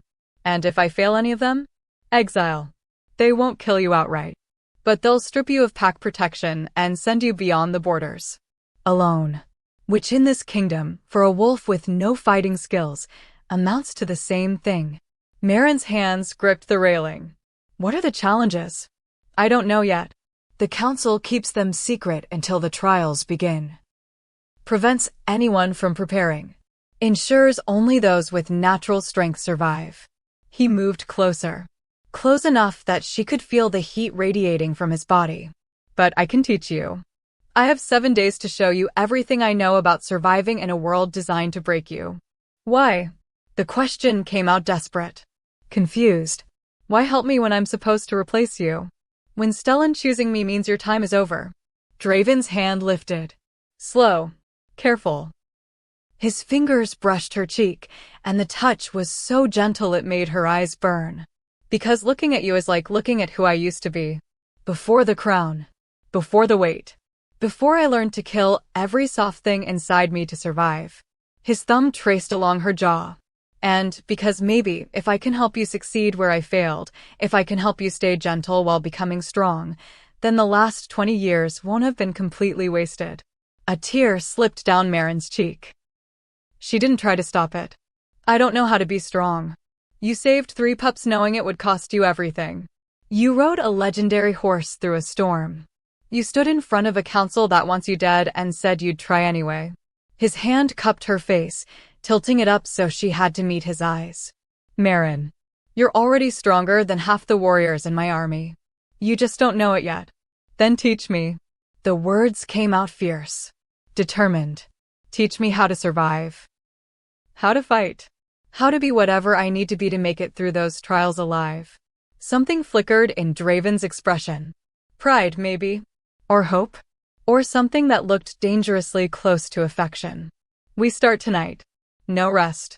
No mercy. 7 days isn't enough time to make you a warrior, but it's enough to make you dangerous. His hand dropped away, and she immediately missed the warmth. But first, you need to eat. You're running on fear and stubbornness, and neither of those will sustain you through what's coming. He was right. Her stomach was eating itself. She couldn't remember the last time she'd had a real meal. Yesterday? The day before? Time had become liquid, impossible to track. Draven led her back inside. Not to a formal dining hall, thank the gods. She didn't think she could handle eating under the judgment of the entire court. To a smaller room. Private. A table set with enough food to feed 10 wolves, all of it still steaming. I had them prepare your favorites, he said, pulling out a chair for her. Marin froze. How do you know my favorites? His smile was sheepish. Almost boyish. I told you. I've been watching you for 3 years. I know you sneak honey cakes from the kitchens on full moons. Know you love roasted root vegetables more than meat. Know you save the best portions for the elder wolves and pretend you're not hungry. It should have felt invasive. Creepy. Like a violation of privacy. Instead, it felt like being seen. Really seen. For the first time in her life. Marin sat. Started eating before emotion could steal her appetite. The food was incredible. Each bite better than the last. She'd forgotten what it felt like to eat without guilt, without fear that someone would accuse her of taking more than she deserved. Draven watched her eat. Didn't touch his own food.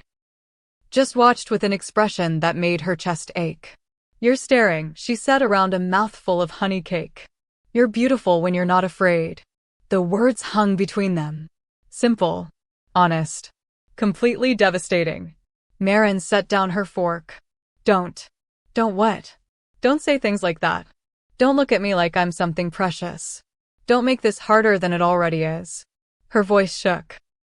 In 7 days, I'm either going to die or become the person who takes everything from you.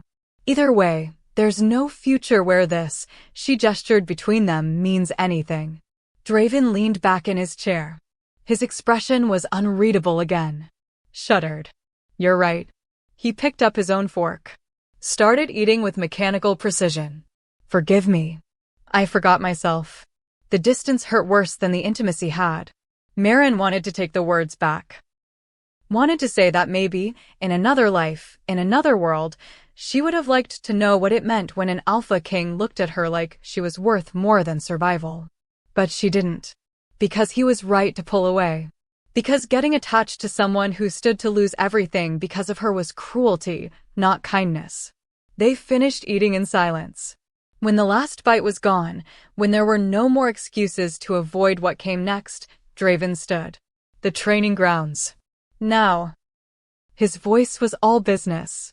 All command. The intimacy from before buried so deep she could almost believe she'd imagined it. We have work to do. Marin followed him through corridors that felt colder now. More hostile.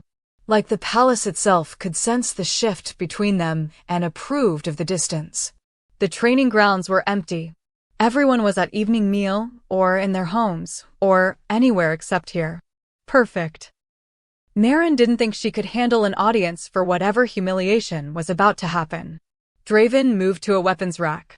Selected 2 practice swords, blunted, waited for training. He tossed one to Maren. She caught it. Barely. The weight was wrong, the balance unfamiliar. She'd never held a weapon before. Never been allowed to train. First lesson, Draven said, his sword held loose at his side. Everything you've been taught about strength is wrong. Real power isn't about being the biggest, or the fastest, or the most brutal. It's about being the most adaptable. The most aware. The one who can read the battle and respond instead of just reacting. He moved. Fast. His sword came at her in a controlled strike that would have bruised if it connected. Maren stumbled backward. Raised her sword in a clumsy block. The impact jarred her arms, nearly knocked the weapon from her grip. Again, Draven said. No sympathy. No gentleness. Just command. He struck again. And again. And again. Each time, Maren blocked or dodged or fell on her ass trying. Each time, she got back up. Because that's what you did. You got back up. After an hour, she was bleeding from a split lip. Bruised along her ribs. Exhausted beyond anything she'd ever felt. Better, Draven said. You're starting to anticipate instead of just react. Starting to read the patterns. I'm terrible at this. You're learning. There's a difference. He lowered his sword. Stepped closer. Most warriors spend years perfecting their technique. Making it flawless. But flawless is predictable. And predictable gets you killed. His hand touched her shoulder. Adjusted her stance. The contact was professional. Necessary. But Maren's skin burned where he touched. Your advantage isn't strength. It's not speed. It's that no one expects you to fight back. They see an omega and assume you'll submit. You're going to use that assumption against them. How? His smile was sharp. Fierce. By making them underestimate you right up until the moment you strike. They trained until the moon rose. Until Maren's muscles screamed. Until she could barely lift the practice sword. And through it all, Draven pushed her. Never cruel. Never mocking. Just relentless. When he finally called a halt, when he decided she'd earned rest, Maren collapsed onto the packed earth of the training ground. Her chest heaved. Her whole body shook. Draven sat beside her. Not touching. Just present. 6 more days, he said quietly. 6 more days of this. It's going to hurt worse before it gets better. I know. You might hate me by the end of it. I might. She turned her head to look at him. But I'll be alive. And I'll have a chance. That's more than I had yesterday. Something softened in his expression. Something that looked like the man from the balcony. The one who'd confessed to hating what he'd become. Get some rest, he said. Tomorrow, we work on strategy. On reading opponents. On knowing when to fight and when to yield. He stood. Offered his hand to help her up. Maren took it. Let him pull her to her feet. Their faces ended up inches apart, close enough that she could see the gold flecks in his eyes, could smell cedar and smoke and something uniquely him. Thank you, she whispered. For this. For everything. Don't thank me yet.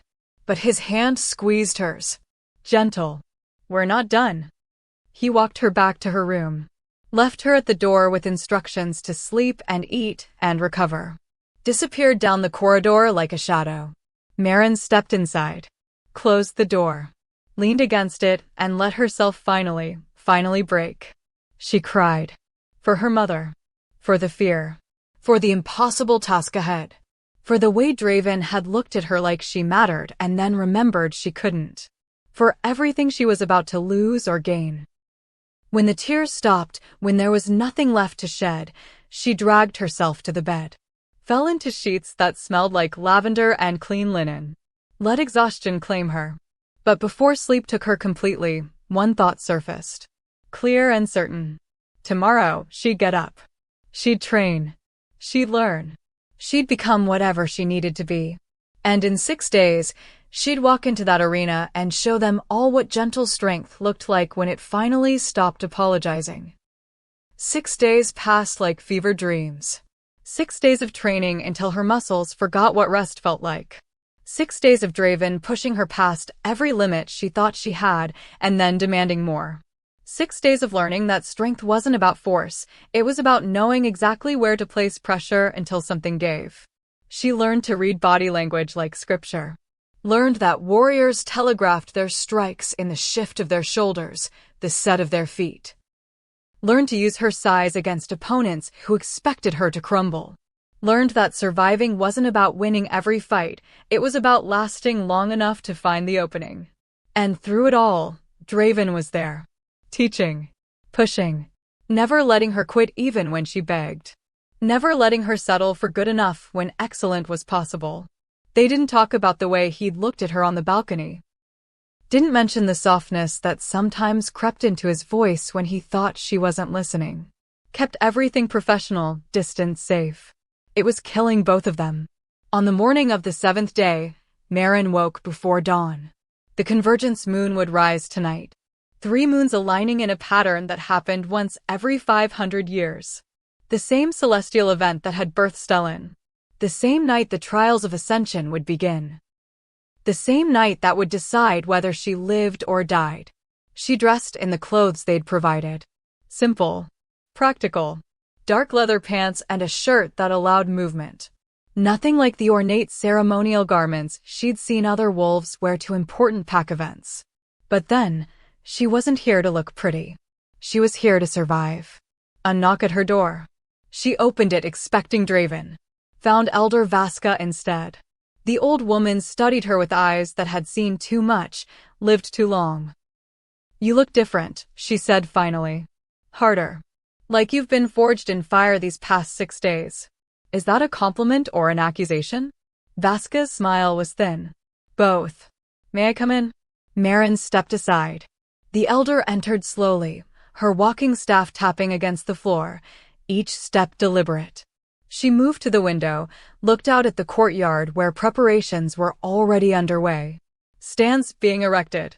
Torches being positioned. An entire arena taking shape for tonight's spectacle. "I knew your mother," Vaska said suddenly. Before her fall. Before she chose love over duty. Maren's chest tightened. "You never spoke to her after. Never acknowledged me." "No, I didn't." The elder's voice carried no apology. Just fact. The council forbade it.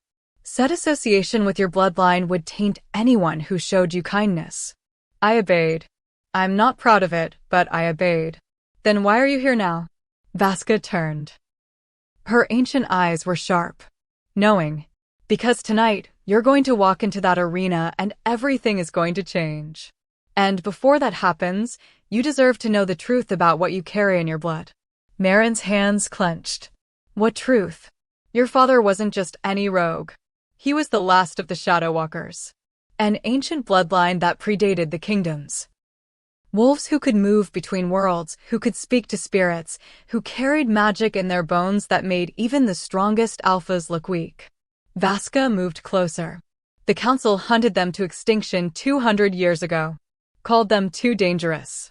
Too unpredictable. Too powerful to control." The room tilted. Maren grabbed the bedpost to steady herself. "But your father survived," Vaska continued. "Hid. Lived as a rogue to avoid detection. And when he met your mother, when he fell in love with someone from the very kingdom that had slaughtered his people, he thought maybe he could start over. Thought maybe his child could be the bridge between the old ways and the new. They killed him. It wasn't a question. The council found out what he was. Found out your mother was carrying his child. They sent hunters. Your father fought. Died protecting your mother long enough for her to run. To hide you. To keep anyone from realizing what you were." Tears burned behind Maren's eyes. She forced them back. "What am I?" "The last Shadow Walker. The last carrier of magic that this kingdom has spent centuries trying to erase." Vaska's hand gripped her staff tighter. "Your mother kept you weak on purpose. Fed you suppressants in your food, in your water. Kept your wolf from fully emerging. kept your power buried so deep you'd never discover it, so you'd never become a target. The memories crashed over her. Her mother's obsession with certain herbs, certain teas. The way she'd insisted Maren drink them every day without fail. The way her first shift had been agony instead of the natural transformation other wolves experienced. She was poisoning me. The words came out hollow. Empty. She was protecting you. There's a difference. Vaska stepped closer. But the suppressant stopped working when she died. Your power has been slowly waking up. Slowly emerging. That's why Stellan responded to you. He recognized what you are. What you're meant to become. Maren's mind was spinning. Too much information. Too many revelations. Why tell me this now? Why wait until? Because the council knows. Vaska's voice dropped to a whisper. They've known since the moment Stellan chose you. They've been testing your blood, researching old records, confirming what they suspected. Tonight, during the trials, they're not going to test your strength or leadership. They're going to try to force your power to emerge. To make you reveal what you are in front of the entire kingdom. So they can execute me for it. So they can justify it. So every pack, every alpha, every wolf who might have questioned your death will see you as the threat they've been taught to fear. Vaska's hand found Maren's shoulder. Child, you need to run. Now. Before tonight. Before they trap you in that arena with no way out. Maren pulled away. Moved to the window. Looked down at the preparations. At the wolves gathering. At the kingdom that had hated her, hunted her, tried to break her. At Draven, standing in the center of it all, directing the preparations with the authority of a king who knew his time was ending. No. You'll die. Maybe. Maren turned to face the elder. But if I run now, they win. They get to keep building a kingdom on fear and violence and the murder of anyone who's different. They get to keep calling compassion weakness and gentleness a crime. Her voice strengthened. My mother died keeping me hidden. My father died trying to protect us. I'm done hiding. Done apologizing for what I am. Vaska studied her for a long moment. Then, slowly, the old woman smiled. You sound like your grandmother. She was Shadow Walker too. Refused to run when the hunters came. Fought until her last breath. Did she win? No, but she made them remember her. Vaska moved toward the door. Paused. There's a reason the prophecy speaks of a wolf with wings. Shadow walkers don't just shift into wolves. They shift into something more. Something ancient. Something the kingdom has forgotten was possible.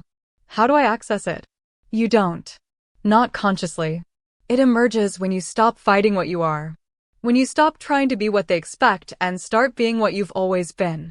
The elder opened the door. Good luck, child. Whatever happens tonight, know that your mother would be proud of who you've become. Then she was gone, leaving Maren alone with revelations that rewrote her entire existence. Shadow Walker. Ancient bloodline.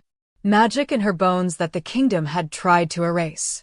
Power that had been suppressed her entire life, buried under fear and shame and her mother's desperate love.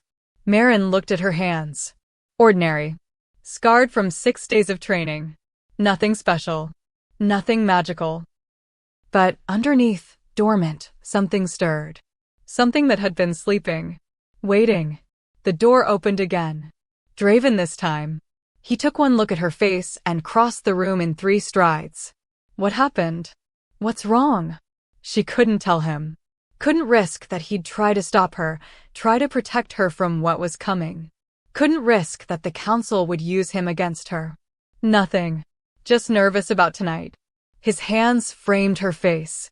Gentle. Too gentle for a warrior king. Liar. I can see it in your eyes. Something changed. Something scared you. Everything scares me. It wasn't a lie. Just incomplete. I'm about to walk into an arena where everyone wants me dead. I'm allowed to be terrified. Draven's thumb brushed her cheek. I won't let them hurt you. You can't promise that. Watch me. His voice was fierce. Absolute. I'm still king for another few hours. My word is still law. If anyone tries to harm you unfairly, if the trials are rigged beyond what's acceptable, I'll stop it. Even if it means abdicating immediately. You'd give up your crown? For me, I'd give up a lot more than that. His forehead pressed against hers. Maren, these 6 days, training with you, watching you grow stronger, watching you refuse to quit even when every muscle in your body was screaming. I've never, he stopped. Started again. I haven't felt this alive in 20 years. Her hands found his chest, felt his heart hammering beneath her palms, felt the heat of him, the solidity, the dangerous pull that had been building between them since that first night in the forest. Don't, she whispered. Please. Don't make me care about you more than I already do. Why not? Because in a few hours, I'm either going to be dead or I'm going to be the person who takes everything from you. Either way, we don't get a future. We don't get this.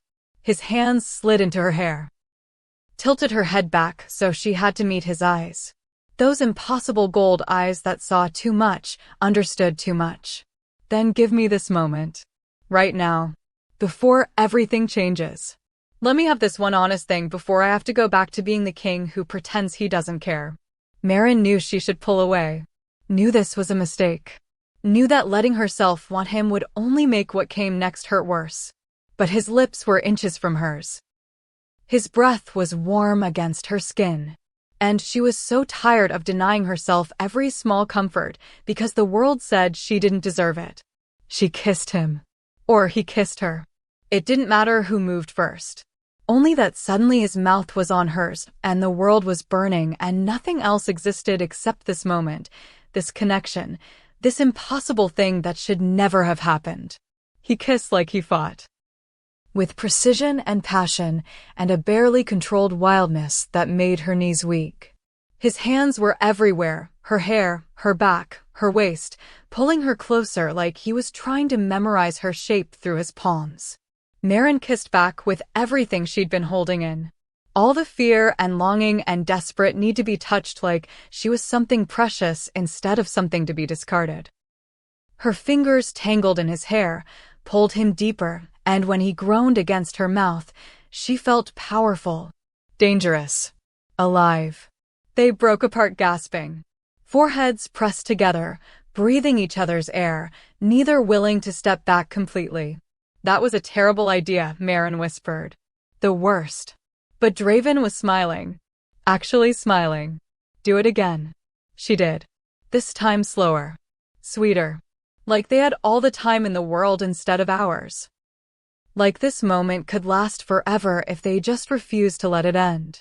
When they finally pulled apart for real, when reality crashed back in with all its sharp edges, Draven's expression had shifted. Back to the mask of the king. The one who couldn't afford vulnerability. I need to go. The council wants a final meeting before the trials begin. Last-minute preparations. Probably last-minute schemes to ensure you fail. Will you tell me what they plan? I don't know yet. But when I find out, I'll warn you. Somehow. Watch for my signal. He moved toward the door. Stopped. Turned back. Maren. Whatever happens tonight. Whatever they throw at you. Remember that you've already survived the worst they could do.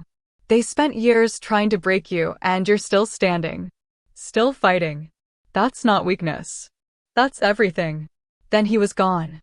And Maren was alone with her secrets and her fear and the phantom warmth of his lips still burning on hers. She moved to the mirror. Looked at herself. At the girl who'd been beaten down her entire life. At the woman who'd emerged from 6 days of brutal training. At the Shadow Walker who carried ancient magic in her bones whether she understood it or not. At the prophecy waiting to be fulfilled or fail trying. The sun was rising. In 12 hours, the convergence moon would hang in the sky. In 12 hours, she'd walk into that arena and face whatever the council had designed to destroy her. In 12 hours, she'd prove that gentle hearts could have teeth. Or she'd die proving nothing at all. Either way, the running was over. The real fight was about to begin. Maren touched the locket at her throat. Felt the pressed moon blossom inside. Heard her mother's words echoing across years. Don't be afraid of what you are. Be afraid of what you'll become if you keep pretending to be less. She wasn't pretending anymore. and gods help anyone who stood in her way. The convergence moon rose like 3 wounds bleeding silver across the sky. Maren stood at the edge of the arena, her heart a war drum in her chest, watching the gathered kingdom fill every seat, every standing space, every shadow where a wolf could witness what came next. Thousands of them. More wolves than she'd ever seen in one place. Alphas from every territory. Warriors who'd spent lifetimes proving their strength. Elders who remembered prophecies most had forgotten. And at the center of it all, in a seat carved from ancient stone, King Draven sat with a face like carved ice and eyes that burned when they found hers across the distance. The arena itself was older than the kingdom. Massive stone walls that had seen 1,000 trials, 1,000 failures, 1,000 wolves who'd tried to prove themselves worthy and fell short. The ground was packed earth, stained dark with centuries of blood and sweat and tears. Around the perimeter, torches blazed, their light caught and multiplied by the 3 moons overhead until the entire space glowed with an otherworldly radiance. Sacred. That's what this place was supposed to be. Sacred ground where strength was tested and truth revealed. Tonight, it would be her grave or her coronation. Maren wore the ceremonial clothes they'd provided. Simple white linen that left her arms bare, her throat exposed. Vulnerable. Meant to show she had nothing to hide, no armor to protect her weakness. Her feet were bare against the cold stone, and she could feel every eye tracking her movement as she descended the steps into the arena proper. The crowd's noise was deafening. Jeers and cheers tangled together. Some wolves wanted her to succeed, drawn by the impossible story of an Omega touching the untouchable horse. Most wanted her to fail, to prove that the hierarchy they'd built their lives on still meant something. Elder Vasca stood at the center of the arena, her ceremonial robes whipping in a wind that shouldn't exist within these protected walls. When she spoke, her voice carried to every corner without her raising it. Ancient magic woven into the stones themselves, amplifying her words. We gather under the convergence moon to witness the trials of ascension. To test the one who claims the right to ride Stellan, the god-born stallion, keeper of kings, judge of rulers. Her eyes found Maren. Cold. Assessing. Maren, daughter of Mira, bloodline unknown. You stand accused of theft, of violating sacred law, of daring to touch what was never meant for your kind. The crowd roared. Maren forced herself to breathe. But the old laws are clear. Any who can ride Stellan cannot be harmed without first proving themselves unworthy through the trials. Therefore, you will face 3 challenges. Survive all 3, and you earn the right to attempt to ride the stallion before the assembled kingdom. Fail even 1. Vasca's smile was thin, sharp. And you will be exiled beyond our borders, stripped of pack protection, marked as rogue for the remainder of your days. Death sentence. That's what exile meant for a wolf with no fighting skills, no allies, no way to survive alone. They were just calling it something prettier. Maren's hands clenched at her sides. She thought about running, about turning around and walking out of this arena while she still could. But then she saw Stellan, held in a reinforced stall at the far end of the arena, his midnight coat gleaming, his silver marks blazing bright enough to hurt. The horse watched her with those molten gold eyes, and she felt it again.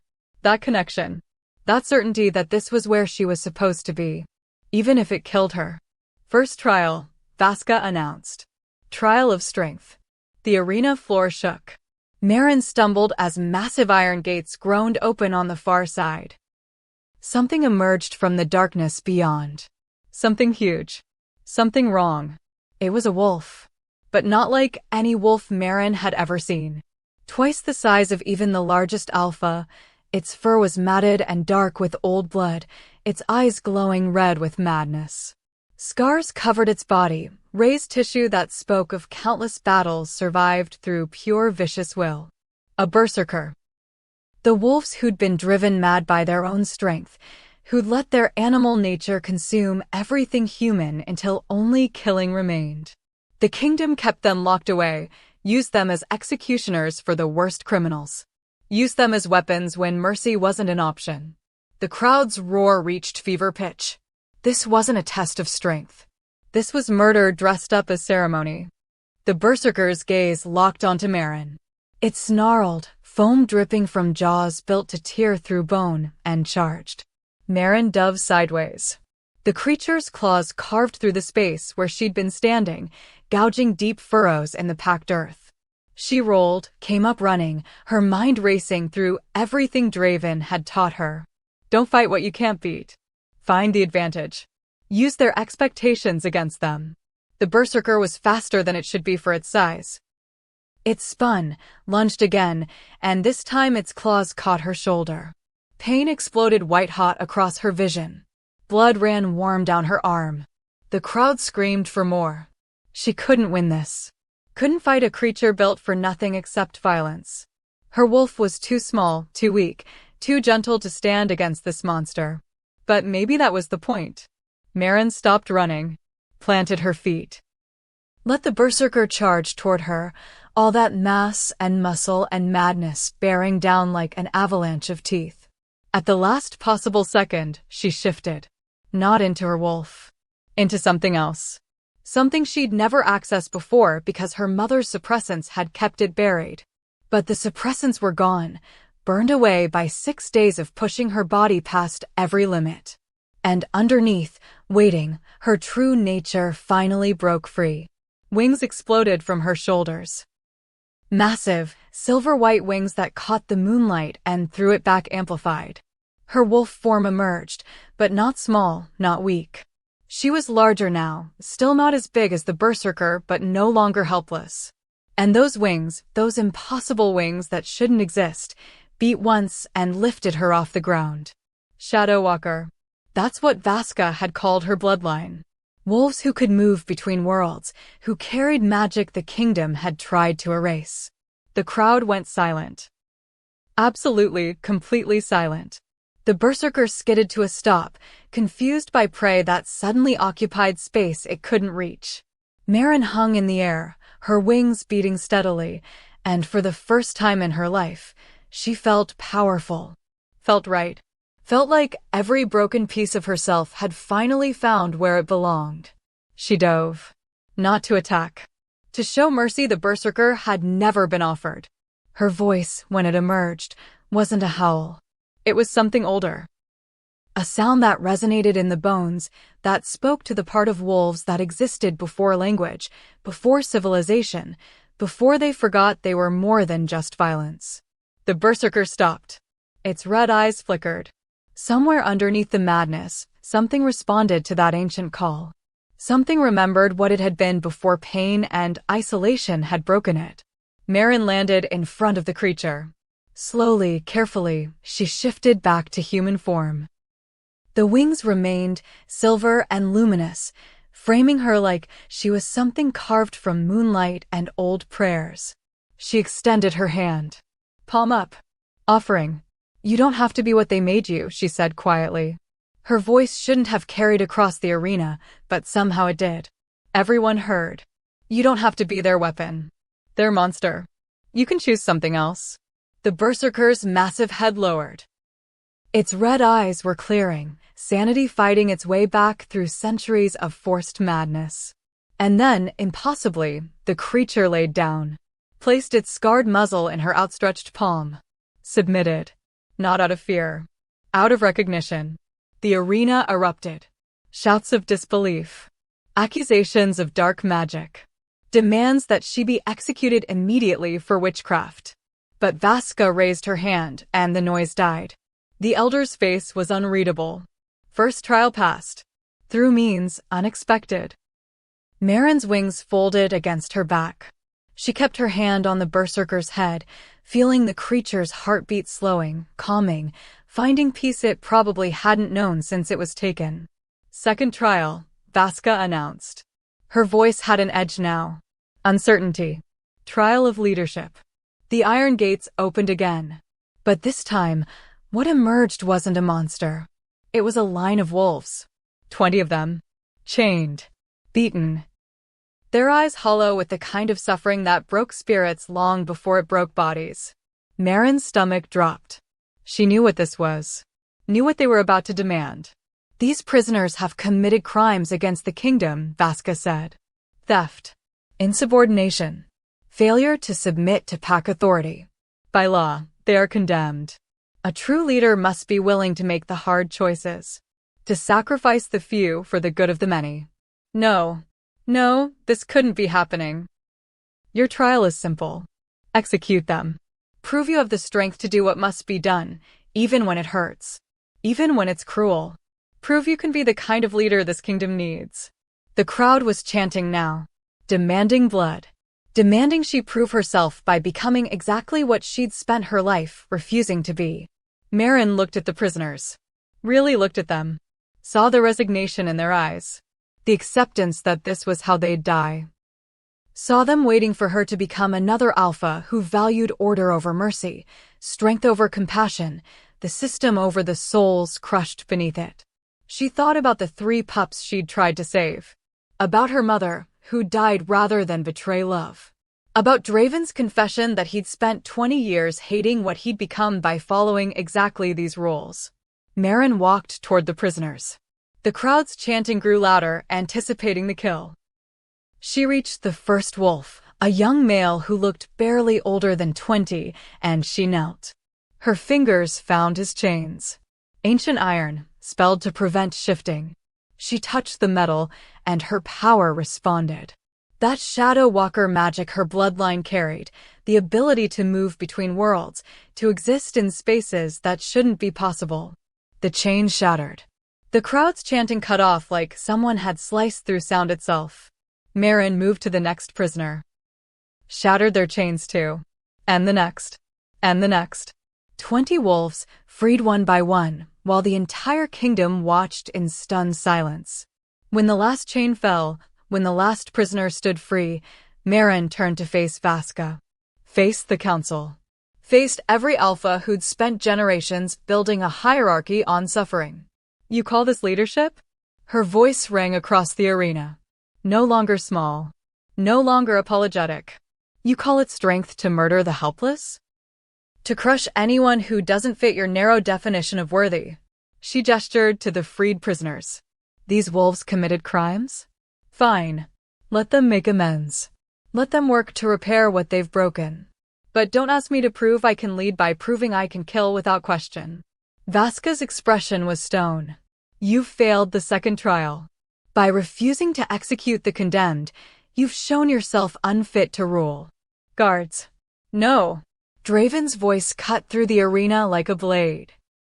He stood, and every wolf present felt the weight of his alpha power rolling off him in waves. The old laws are clear, Elder. The trials test strength, yes. But they also test wisdom. She's shown mercy where we've shown only cruelty. That's not failure. That's evolution. The council erupted. Half demanding Draven's removal for interfering. Half arguing about the interpretation of ancient laws nobody had actually read in centuries. But Marin wasn't listening anymore. Because the sky was changing. The 3 moons were aligning, pulling closer together, their light intensifying until the entire arena blazed bright as midday. The convergence was reaching its peak. And with it, something else was waking. The ground shook. Not earthquake. Something deeper. The arena walls began to glow, ancient symbols carved into the stone blazing to life with the same silver light that marked Stellan's hide. The freed prisoners backed away, fear replacing their gratitude. The crowd pressed toward the exits. Because they could all feel it. All sense what was coming. The prophecy wasn't just waking. It was here. Stellan's stall exploded outward. Not broken. Dissolved. Like the bars had never existed, like reality itself had decided the horse didn't need to be contained anymore. The stallion emerged, and he was magnificent and terrifying and something beyond both. His coat seemed to absorb light rather than reflect it, his silver marks blazing bright enough to leave after images, his eyes molten gold and ancient and absolutely certain.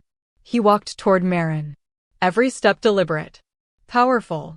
The crowd parted like water around a stone, too frightened to stay close, too mesmerized to look away. When he reached her, when he stood before her with his massive head level with hers, Stellan didn't bow, didn't submit. He simply waited, offering her the choice. Offering her the chance to claim what had always been hers, even when everyone said she was too broken to deserve it. Marin's hand found his mane, the silk-soft hair between her fingers. The warmth of a creature who'd seen kingdoms rise and fall, who'd carried rulers who'd built empires and watched them crumble. Third trial. Vaska's voice was shaking now. Uncertain. Trial of power. Ride Stellan. Or admit you were never meant for this throne. Marin pulled herself onto Stellan's back. Her wings still there, still silver, still impossible, folded carefully against her spine. The horse's power thrummed through her, resonating with her own, creating harmonies that made the air itself vibrate. She looked at Draven, found his gold eyes across the arena, saw pride there, and loss, and something that looked heartbreakingly like love. Then Stellan moved. Not a gallop, not a trot. He simply existed in one place and then another, like distance was optional. One moment they were at the center of the arena. The next, they were circling its perimeter so fast the crowd blurred into streaks of color. The ancient symbols on the walls blazed brighter. The convergence moons pulled even closer together. And Marin felt it, felt her power and Stellan's and the old magic woven into these stones all combining, building, reaching toward something massive. A voice. Not spoken. Not heard with ears. It resonated in her chest, in her bones, in the spaces between her heartbeats. Child of the lost bloodline. Lost of the Shadow Walkers. The kingdom has forgotten what strength truly means. Will you teach them? Will you rebuild what they destroyed? Marin didn't know where the words came from. Didn't question them. She simply answered with everything she was. Yes. Power exploded outward. Silver light engulfed the arena, the palace, the entire kingdom. Marin felt her wings expand, grow, become something more than physical. Felt Stellan's ancient magic flowing through her, rewriting something fundamental in her blood. Felt herself becoming what she'd always been meant to be. When the light faded, when vision returned and sound came back and the world remembered how to exist, Marin sat on Stellan's back at the center of the arena. Her wings were fully manifested now, visible even in her human form, silver white and glowing with their own light. The marks on Stellan's hide had spread, now they covered her arms, her shoulders, her throat. Matching. Connected. Bonded in a way that went deeper than rider and mount. She was the prophecy fulfilled. The Omega who'd become Alpha. The gentle heart that had found teeth. The Shadow Walker who'd returned to claim a throne her ancestors had built before this kingdom learned to forget them. The crowd was on their knees. Not out of command. Out of instinct. Facing something their blood recognized even if their minds couldn't process it. Draven wasn't kneeling. He stood at the edge of the arena, his expression unreadable, and when their eyes met, Marin saw him mouth two words. I knew. Vaska spoke, and this time her voice carried no uncertainty. Only resignation. Only acceptance of what couldn't be changed. The trials are complete. The horse has chosen. The prophecy has spoken. She looked at Marin with something between fear and awe. All hail the Shadow Queen. May she lead us into whatever comes next. The crowd's response was thunder. Some cheering. Some crying. Some still frozen in shock. But all of them understanding that their world had just fundamentally changed. That the gentle girl they'd spent years crushing had become something they'd never prepared for. That mercy had just proven itself stronger than cruelty. Marin slid off Stellan's back. Her bare feet touched the blood-stained earth, and where she stepped, flowers bloomed. Small. White. Moon blossoms, like the one her mother had pressed in her locket. Life returning to a place that had known only violence. She walked toward the council. Toward Vaska. Toward all the wolves who'd spent generations building a kingdom on dominance and fear. And she smiled. Not cruel. Not triumphant. Just certain. We have work to do, she said quietly. All of us. Because this kingdom is about to change. And anyone who can't handle that. Her wings spread slightly. A reminder. A promise. Can leave. Nobody moved. Nobody argued. They were too busy trying to process the impossible thing they'd just witnessed. Draven descended into the arena, walked toward her with the grace of a predator who'd finally met his match. When he reached her, he didn't bow, didn't submit. He simply extended his hand. My queen, let me be the first to pledge my service. Whatever you need, whatever you're building, I'm yours. Meryn took his hand, felt that spark again, that connection that had been building since the moment they met. I'm going to need a king who understands what we're trying to do, who can help me rebuild this place into something worth ruling. I thought you'd never ask. Their fingers intertwined. The crowd watched. Stellan made that sound, that almost word, and it sounded like approval. The convergence moons reached their apex. 3 lights becoming one, shining down on a kingdom that had just watched its entire foundation shift. Meryn looked at the freed prisoners. At the berserker, now calm, now healing. At the thousands of wolves who'd spent their lives believing strength meant crushing the weak. At the future she was about to build from the ashes of everything they'd known. Let's begin, she whispered. And the revolution started with a girl who'd been told she was too gentle to matter, proving that gentleness, when given teeth and wings, and an ancient horse who remembered what real power looked like, could reshape kingdoms. The days after the convergence blurred together like watercolors in rain. Meryn stood on the balcony where Draven had first brought her, watching the kingdom wake to a new reality it didn't know how to navigate.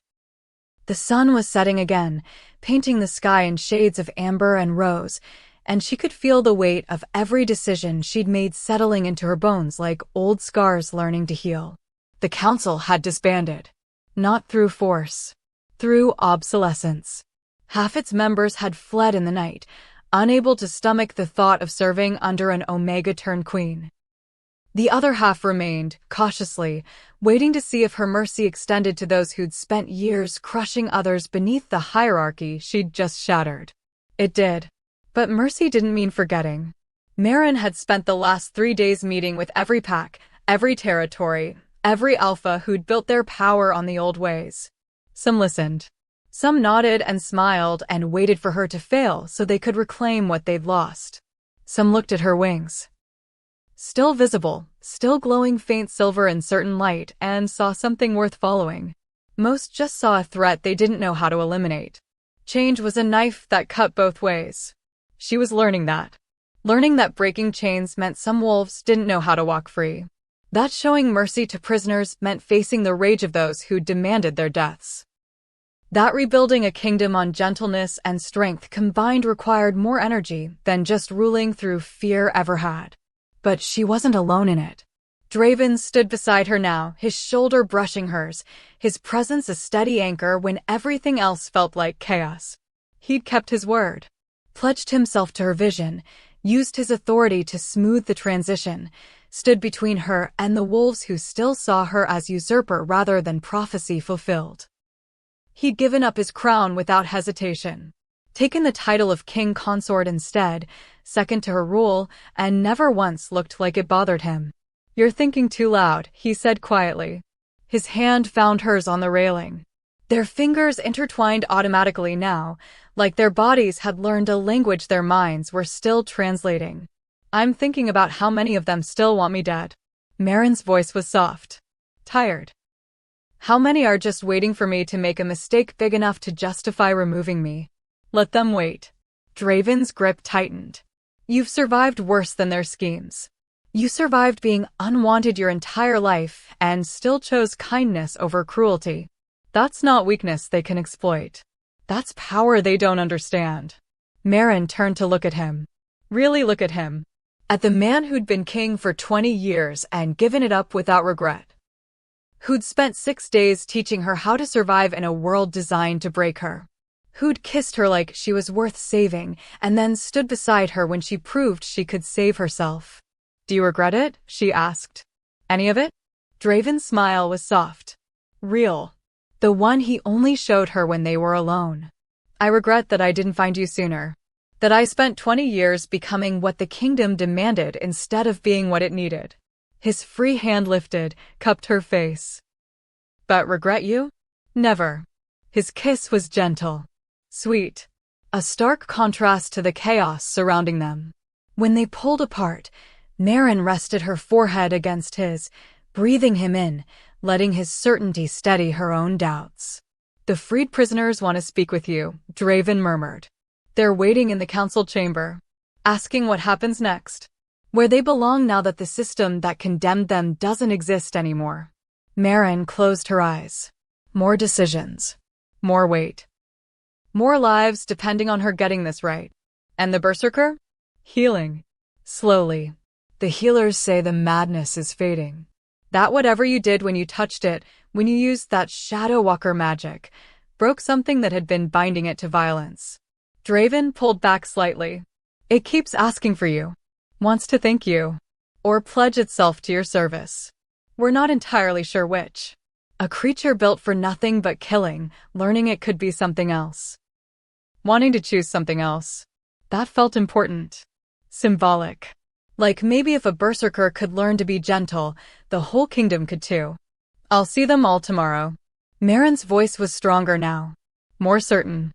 The prisoners first. Then the berserker. Then any alpha who's willing to sit down and talk about what comes next instead of just scheming about how to reclaim the past. That's my queen. Draven's pride was tangible. Warm. Facing it all head on. I don't know how else to do it. Good. Don't learn. Movement below caught Maren's attention. In the courtyard, Stellan stood in the center, his coat gleaming in the fading light, his silver marks glowing. Wolves gave him wide berth, still too frightened to approach the creature who'd chosen their new queen. But children watched from windows, from doorways, their eyes wide with wonder instead of fear. That was something. That was progress. The next generation seeing magic and destiny and ancient power as something beautiful instead of something to destroy. I freed those 3 pups, Maren said suddenly. The ones I tried to save. The ones whose condemnation started all of this. I found them. Had them brought to the palace. They're alive. Healthy. Confused about why the Omega who'd tried to protect them is suddenly queen, but alive. Draven's expression softened. You didn't tell me. I wanted to make sure it was real first. That I wasn't dreaming. That I actually had the power to save them this time instead of just running. Her throat tightened. They're so small. So innocent. And the kingdom wanted them dead just for being born different. The kingdom was wrong. Draven's voice was fierce. About them. About you. About what strength really means. And now it has a chance to learn better. Because you're going to teach it. Maren looked at him. At this man who'd been her enemy and her savior and her teacher and her partner, all in the span of 7 days that felt like 7 lifetimes. I'm scared, she admitted. Terrified, actually. That I'm going to fail. That I'm going to let down everyone who's starting to believe in what we're building. That gentleness won't be enough when the real challenges come. Then be scared. Draven pulled her close, wrapped his arms around her, let her rest against his chest. Be terrified. Be uncertain. But do it anyway. Because that's what courage actually looks like. Not the absence of fear. Just the refusal to let fear choose for you. Maren closed her eyes. Let his heartbeat steady hers. Let his strength support her when her own felt insufficient. She thought about her mother. About the sacrifice Mira had made to keep her hidden, keep her safe, keep her alive long enough to become this. About her father, the Shadow Walker who died protecting the woman he loved and the child he'd never meet. About every wolf who'd ever been called too weak, too gentle, too wrong to matter. This was for them. All of them. The ones who'd survived and the ones who hadn't. The rebuilding wasn't just about changing laws or rewriting hierarchies. It was about proving that their suffering had meant something. That a kingdom could be better. That strength could wear a gentler face and still be powerful. Below, the 3 pups she'd saved were playing in the courtyard. Chasing each other. Laughing. Living the childhood they'd been denied. And watching them, protecting them from a distance, stood the berserker. The creature who'd been weapon and monster and victim, learning what it meant to guard something instead of destroy it. Marin's wings shifted against her back. A reminder of what she'd become. What she'd always been, underneath the suppressants and the shame and the years of being told she was worthless. Shadow Walker. Last of an ancient bloodline. Queen of a kingdom that didn't deserve her mercy but was getting it anyway. The convergence moons were fading now, returning to their separate paths across the sky. The celestial event that happened once every 500 years was ending. But what it had started, what it had awakened, was just beginning. Would you have chosen me? Marin asked quietly. If you'd been just another wolf in the crowd. If you'd watched an Omega touch your king's horse and claim a throne she had no right to. Would you have believed in me? Or would you have been one of the ones calling for my death? Draven was quiet for a long moment. Honest enough not to answer immediately. Thoughtful enough to really consider what she was asking. I think, he said finally, I would have been terrified of you. Of what you represented. Of how you threatened everything I'd been taught to believe about power and strength and worth. His arms tightened around her. But I also think I would have watched you free those prisoners. Watched you show mercy to a berserker everyone else had given up on. Watched you choose compassion over convenience again and again and again. He pressed a kiss to her hair. And I think I would have realized that being terrified of change doesn't mean change is wrong. Just means I'm comfortable with suffering as long as it's not mine. Marin turned in his arms. Looked up at him with eyes that had seen too much grief and too much hope tangled together. That's the question everyone's going to have to answer, isn't it? Whether they're brave enough to choose differently. To build differently. To be better than what came before. And some won't be. Draven's honesty was brutal. Kind. Some will fight you until their last breath. Will scheme and plot and do everything they can to drag the kingdom back to what they knew. Because what they knew let them survive, even if it crushed everyone beneath them. I know. But others will follow. Will see what you're building and want to be part of it. Will teach their children that strength can be gentle and power can be merciful. Will choose the harder path because you proved it was possible. Marin's hand found her locket. The pressed moon blossom inside. Her mother's final gift. Her father's legacy. The proof that love, real, genuine, sacrificial love, could survive in a world built to destroy it. I'm going to make mistakes, she whispered. Going to fail sometimes. Going to make decisions that hurt people even when I'm trying to help them. I know. I'm going to need you. Need your experience. Your strength. Your willingness to tell me when I'm wrong instead of just agreeing because I'm queen. I know that too. Draven's smile was gentle. And I'm here. For all of it. The victories and the failures. The days when you feel like you can change the world and the nights when you wonder why you ever tried. The sun finished setting. Stars emerged one by one, reclaiming the sky. Marin watched them appear, thought about her mother's stories. About wolves who died protecting what they loved, becoming lights to guide those still fighting. Do you think she's watching? Marin asked. My mother. Do you think she knows what happened? That the daughter she died protecting became exactly what the kingdom said was impossible. I think, Draven said carefully, that wherever she is, she's proud beyond words. That she'd look at you standing here, wings spread, crown earned, kingdom changing, and know that every sacrifice was worth it. Tears burned behind Marin's eyes. She blinked them back. Let them fall anyway. I miss her. Still. Every day. Wish she could see this. Wish I could tell her it wasn't for nothing. She knows. Draven wiped her tears with his thumbs. Gentle. Reverent. Somehow, wherever she is, she knows. They stood together as night claimed the kingdom. Stood while torches were lit and wolves returned to their homes, and the world kept spinning despite everything that had changed. Stood until the moon, singular now, the convergence ended, rose full and bright, and painted everything silver. Marin thought about the prophecy. About the carved wolf with wings who'd spoken ancient words in that sacred grove. About destiny and choice and the thin line between them. She'd been given a chance. A 7-day window to become something the kingdom had never seen. And she'd taken it, claimed it, become it. But this wasn't an ending. This was barely even a beginning. This was just the moment where everything shifted, where the old world started dying and the new one struggled to be born. And she was the one responsible for delivering it. For holding space while wolves who'd spent lifetimes believing in hierarchy learned to believe in something else. For proving that gentleness wasn't weakness and mercy wasn't failure and love wasn't something to be ashamed of. The council chambers tomorrow, Maren said. More to herself than to Draven. The prisoners. The berserker. Then meetings with every territory. Every pack. Every alpha who's willing to listen. Rebuilding a kingdom one conversation at a time. Exactly. She looked up at him. You know most of them are going to fight us. Are going to do everything they can to maintain the old ways. I know. And you're still here. Still willing to stand beside me through it. Where else would I be? Draven's smile was soft. True. You're not just my queen, Maren. You're the person who reminded me why I wanted to lead in the first place. Why I took a crown I never wanted.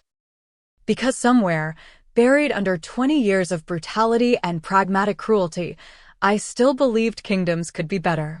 That wolves could be more than just violence and dominance. He cupped her face.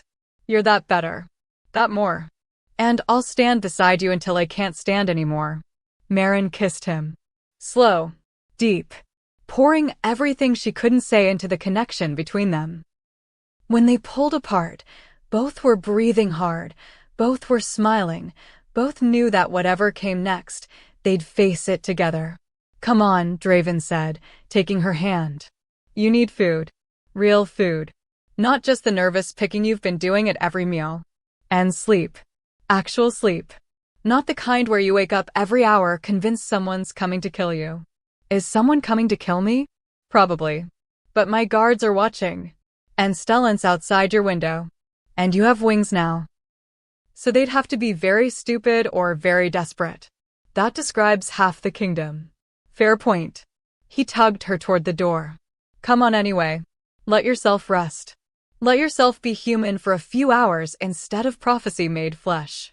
Maren let him lead her inside. Let him guide her through corridors that were starting to feel familiar instead of hostile. Let herself lean on someone who chose to support her instead of trying to crush her. This was the part nobody talked about in prophecies. The aftermath. The work. The endless, exhausting labor of turning vision into reality. The moments where you questioned everything and had to keep going anyway. But it was also the part where you built something. Where vision became stone and hope became policy and dreams started wearing the face of actual change. And if that meant facing down alphas who wanted her dead, councils who plotted her downfall, and her own doubts about whether gentleness was enough, then so be it. She was Maren, daughter of Mira and a shadow walker whose name had been lost to time. Omega who'd become Alpha. Girl who'd been called too broken to matter and became queen anyway. She'd survived everything the kingdom had thrown at her. Survived being unwanted, being hunted, being told that existing was crime enough for execution. She'd survived. And now she was going to make that survival mean something. The revolution had started with a girl touching a horse that killed warriors for sport. With an Omega saving 3 pups nobody else thought were worth protecting. With gentleness finding teeth and wings and learning to roar. And it would continue. One day at a time. One choice at a time. One wolf at a time, learning that strength didn't have to mean cruelty. Until the kingdom her mother had died in became the kingdom her children would thrive in. Until prophecy became history, became the new normal. Until the world remembered what it had forgotten. That real power, the kind that actually changed things, the kind that lasted, always started with someone brave enough to be gentle in a world that worshipped violence. Maren looked back one last time. At the balcony. At the kingdom spread below. At the moon painting everything silver. At Stellan in the courtyard, his ancient eyes watching, his silver marks glowing, his certainty unwavering. She smiled. Small. Certain. The smile of someone who'd found her purpose and refused to let it go. Then she followed Draven inside. To food and rest and planning. To the work of rebuilding. To the future she was creating, one impossible choice at a time. The story wasn't over. It was barely beginning. But for tonight, for this moment, it was enough to have survived. To have won. To have proven that the girl everyone called too weak to matter could become the queen nobody saw coming. Would you have chosen her side? Would you have looked at an omega touching a legendary horse and seen a prophecy? Or would you have seen just another threat to the comfortable order that kept you safe? Would you have been brave enough to follow when she freed prisoners instead of executing them? To believe when she showed mercy to a monster everyone else had given up on? Would you have chosen change? Or would you have fought for the familiar suffering because at least you knew how to survive it? That's the question every wolf in her kingdom has to answer now. The choice between what was and what could be. Between the old ways that felt safe and the new path that promised something better but demanded everything. Maren chose. She chose mercy. Chose gentleness with teeth. Chose to build something worth ruling instead of just maintaining what already existed. And the kingdom will never be the same. If this story lit something inside you, if you felt the pull of destiny and the power of choosing compassion over cruelty, then you belong here. With us. Where we tell tales of wolves who were told they were too broken to matter and became exactly what the world needed. Subscribe to Cindy's Wolfheart Stories. Because here, we don't just tell stories about the strong. We tell stories about the ones who survived being called weak and became unstoppable anyway. We tell stories that burn. And Maren's story? Her revolution? It's only just beginning. Come watch what happens when a shadow walker learns to fly. The prophecy is fulfilled. The queen is crowned. But the real work of changing a kingdom has only just begun. Subscribe and never miss a moment of what comes next.